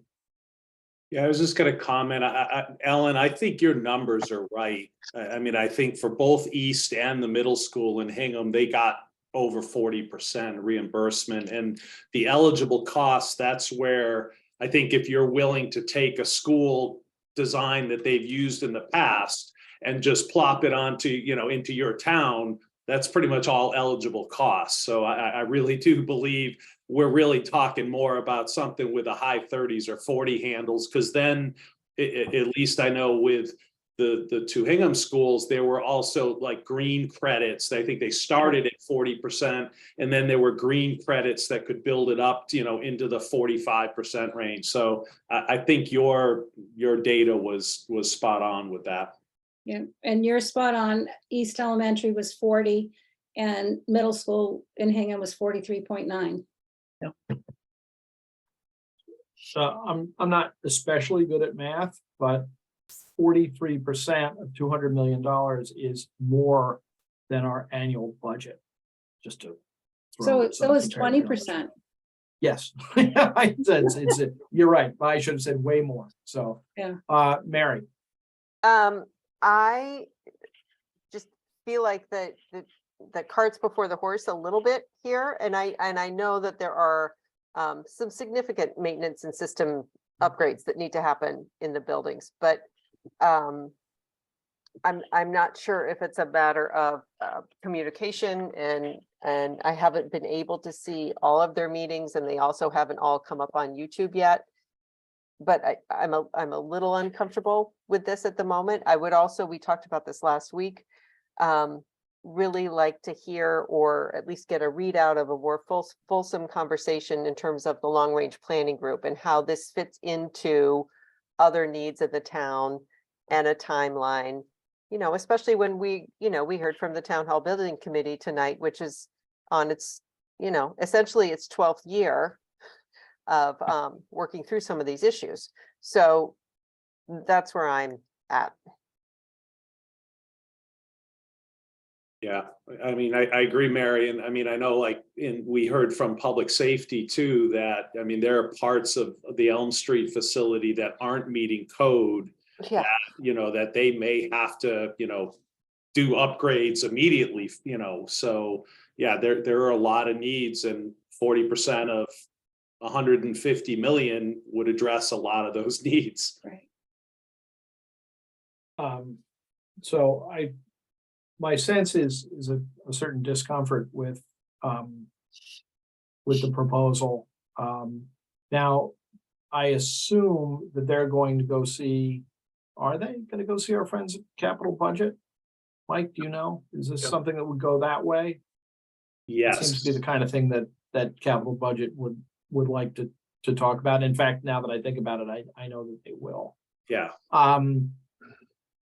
Do we want Craig- to? Craig did just answer that, yes, they're going to Capitol, so he's still Okay. listening. Oh, good. So, I mean, one option is to see, there's some disputes over numbers and whatnot that are before us now. We might see whether the presentation changes a little bit in light of those facts, or I mean, anybody can bring a motion. I'm suggesting that, maybe in a couple of weeks, we can bring it forward to see if there's been anything comes in that might, make us more comfortable that we have all the relevant facts in front of us. Gene. I'm sorry, go ahead, Gene. Oh, As you just said, there are too many intangibles and not enough absolutes in their plans. And I think until they have more absolutes, how can we vote on this? I'm in agreement with everything that everyone before me has said, that we need more information and it needs to be accurate. I mean, their enrollment figures are off, the money figures are off.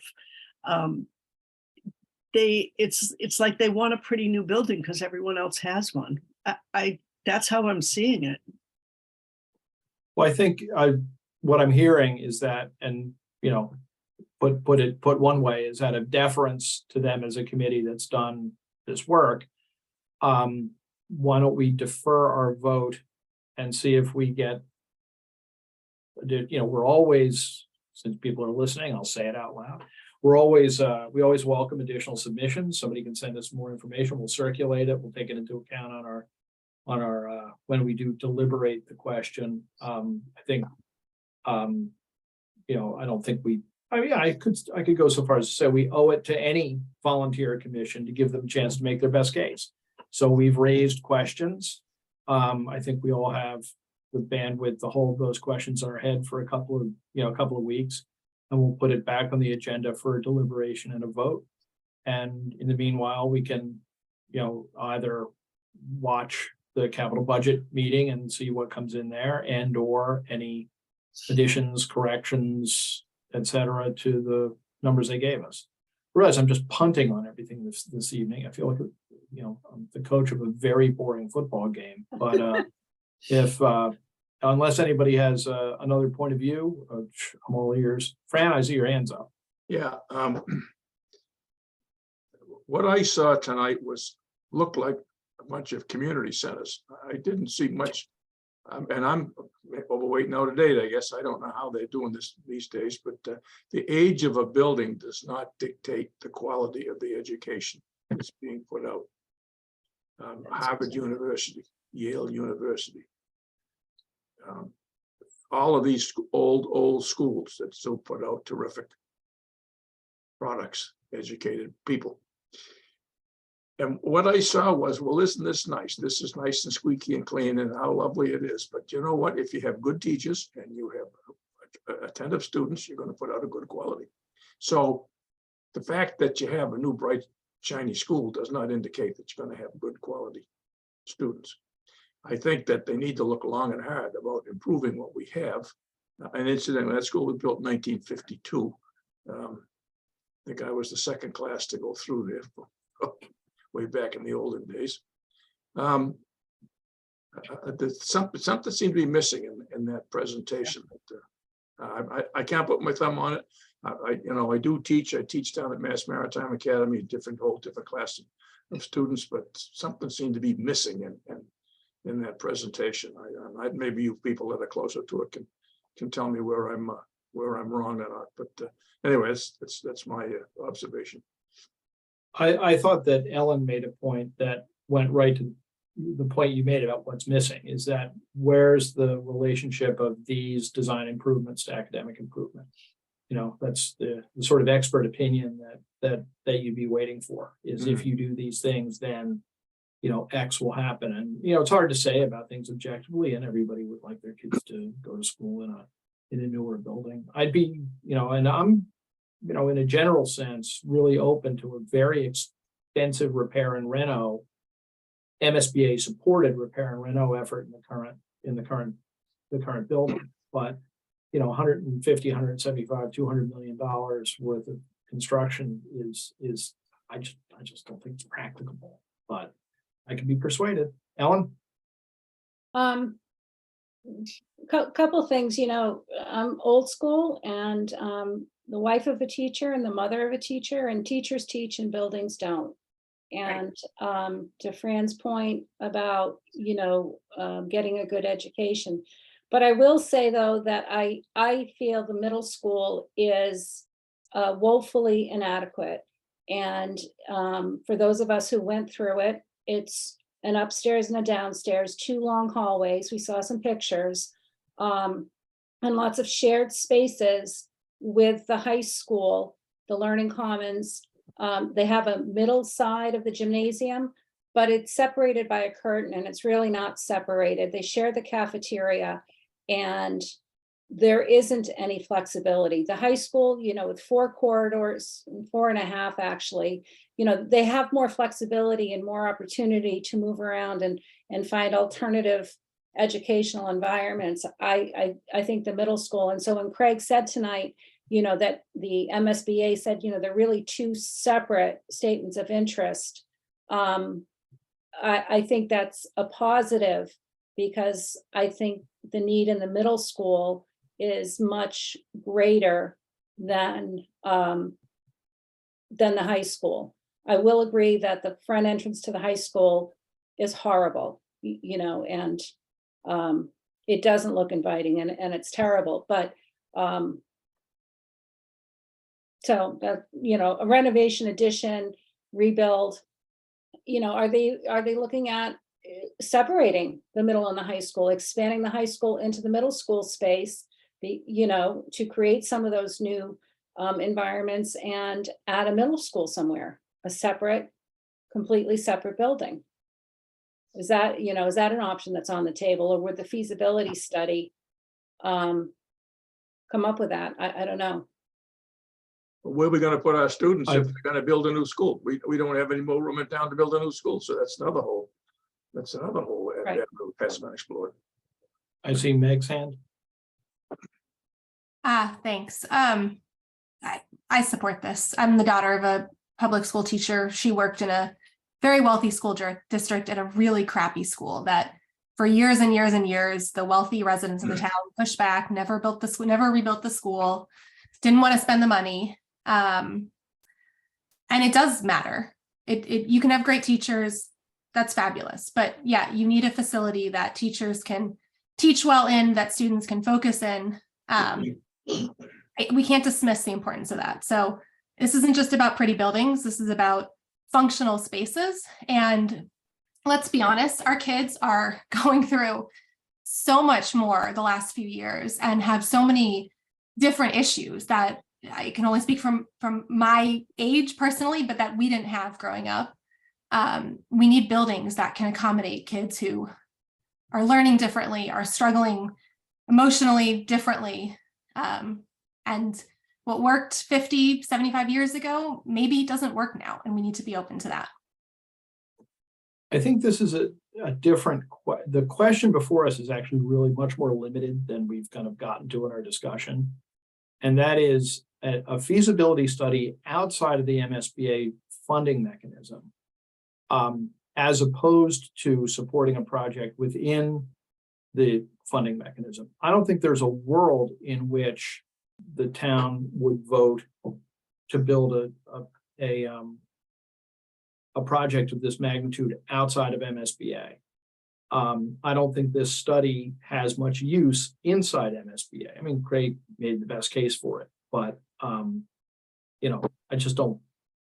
I could be persuaded, perhaps, if there were something from MSBA that said so, but the distinct sense from several quarters that, you know, this is a study to go down a road of building a project that is massively expensive and won't get approved. Alternatively,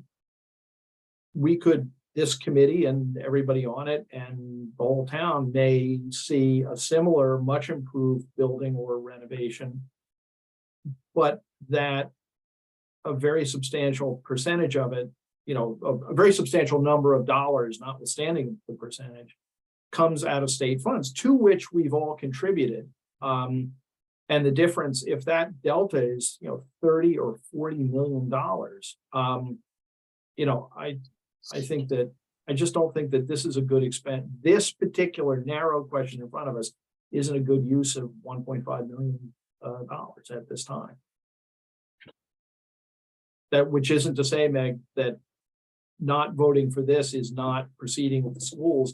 To the contrary, it may be conserving resources to build an MSBA, you know, to support an MSBA funded project.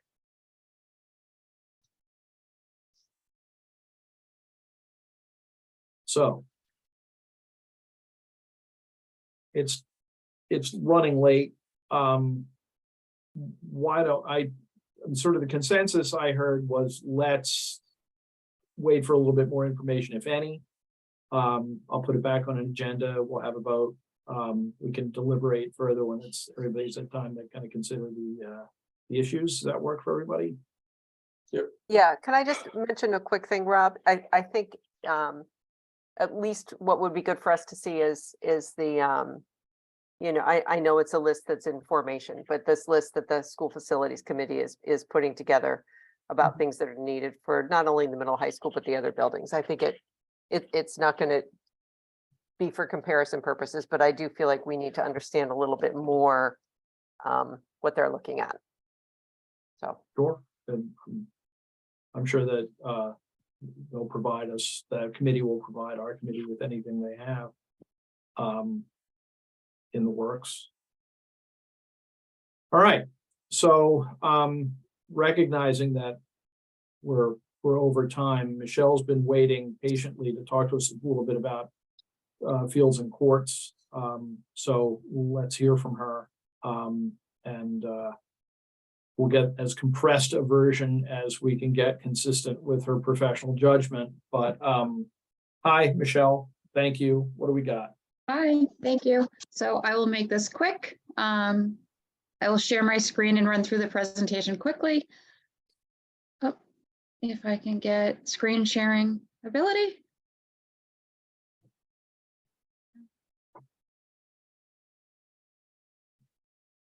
There we go. Okay.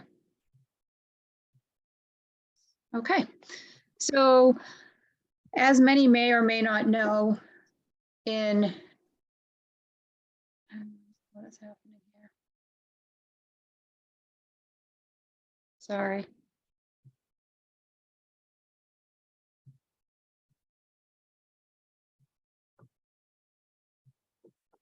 What's happening here?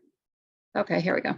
Okay, so as many of you know, we started the field study in 2021 by asking Activitas to form a master plan for us of all of our fields and courts in town. They did a comprehensive review of all of our fields and courts in town. They also looked at 3 locations of town-owned property to see if there was anywhere to add additional fields or recreational facilities. Through their study, they met with all of the youth organizations, the Park and Rec Commission, a recreation director, and really tried to figure out the usage for each field. Once they did that, they gave us a report that showed that we had inadequate field space. Of course, the solution to inadequate field space is turf the fields you have. And that's mostly because of overuse. And we don't have the ability to build additional fields anywhere else in town because we just don't have the space or capacity for it. Any town-owned property that we've identified has wetland issues, may not have the appropriate spacing, or may just need too much blasting, making it cost prohibitive. So if we get into the actual field study, what we did is we broke out the field study into phases. So a phase 1 and a phase 2 approach. Phase 1 would look at renovating the tennis courts. Currently, there are 6 tennis courts. We are looking to renovate and rebuild 5 of the tennis courts and then add 5 pickleball courts. With this project, we'll also reconstruct the retaining wall. There's significant structural issues with the retaining wall. So in building the new courts, it makes sense when everything's mobilized to actually reconstruct the retaining wall. Originally, we looked at reconstructing the lights for the courts. There were lights on the tennis courts at one time. Because of the price tag of $475,000, the direction of the select board last evening was to eliminate that from the plan. So that's why you'll see that number crossed out here. There's also drainage and stormwater management that is taken into effect. And because this is not a bid, it is simply a cost estimate. We have a 35% estimate for construction contingency, soft cost, etc. So to expand the Milliken complex to include 5 tennis courts, 5 pickleball courts, and reconstruct the retaining wall, we're looking at $1.8 million. As you know, we've been looking to get these tennis courts renovated at least for about 5 years now. We've done some crack sealing to the courts. We've tried to line the tennis courts to be pickleball courts, which isn't very popular amongst the tennis coaches at the high school level. It's very confusing, and it doesn't allow them to play competitively on the tennis courts. The next part of phase 1 would address some of the field space issues. Currently, the Deer Hill field is used as a softball field and just a practice field for youth lacrosse. What we're proposing is expanding the Deer Hill field with natural grass, renovating the softball diamond. And by renovating this field and expanding it, it'll give us 1 regulation size multi-purpose field, which could be a home for lacrosse. On this field, we are looking at athletic lighting and putting a lacrosse wall here to complement the lacrosse field. Once again, you'll see that 35% contingency and an additional $82,000 for fencing. This portion of phase 1 is $1.7, $1.8 million. A questions came up last night as to why we wouldn't turf the field, because that would eliminate some of the overuse concerns. And the concern with turfing this specific field is it's used primarily for the younger children. It's used for camp in the summer. When you turf a field, it can get very hot. And if we're using it to maximize our recreation programs in the summertime, we really just want a really strong maintenance plan to care for the natural grass. So then we talk about, the field renovation phase 2, which is that $7.8 million number. And that is why we decided to phase this. So phase 2 of the project, if the community was so inclined, would be to add 2 multi-purpose fields to Milliken and 1 baseball diamond. This would all be turf. This entire complex would be turf. This would also add a walking path around the outer edges, add outdoor exercise equipment, and add a new parking lot. So you can see, I know it's small, but you can see the addition of a new parking lot, and you can see the multi-purpose fields and the outdoor fitness equipment. So I ran through that very quickly. We met with the select board last evening. Their desire is to move phase 1 forward with the Deer Hill project as well as the Milliken project. And we are going to go before select board in a week or 2 to bring design and engineering costs for this project. So this is construction. We're looking for design and engineering of this specific project. Thank you. Questions, Ellen?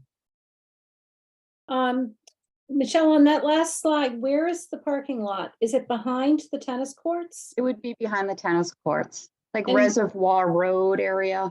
And the Okay. reason, yeah, and we're not talking about that right now because we'd have to have, many public forums.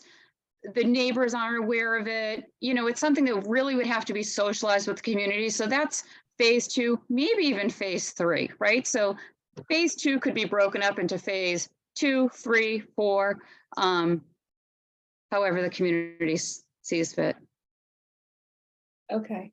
And then I had another question on the Milliken Field, the lights that were crossed out for now. Is that something that could be designed for the future? Yes, so that would be for the tennis and pickleball courts. And the idea is to, yes, exactly what you said, to design it for the future. So if in fact there was a point in time that we wanted to put the lights in, it was ready. Mike? Hey, Michelle, so it's Hi. been kind of a long day. I'm a little slow on the uptake right That's now. okay. So what exactly are we, so 2 questions, like what are we exactly potentially gonna vote on for this year? And then I know it's all estimated, but is the total cost of everything kind of the 1.7 plus 1.8 plus 7.6? So we're talking $11-12 million. Okay, so I'm not asking you to vote on anything tonight. This is really the first time this committee is seeing this. But what we are going to ask people to vote on at annual town meeting, I believe the direction is we're going to ask for design and construction document costs. So then we can get to full bid. Okay, And because oftentimes we don't go with just estimates to annual town meeting. But if it's the desire of this board, the select board, CPC, capital budget to move it forward to annual town meeting, we could go with the estimate of the full project, and that would be phase 1, which would be just Deer Hill and Milliken. And I think it totals probably $3.8 million, $4 million. okay, great, thank you. Sure.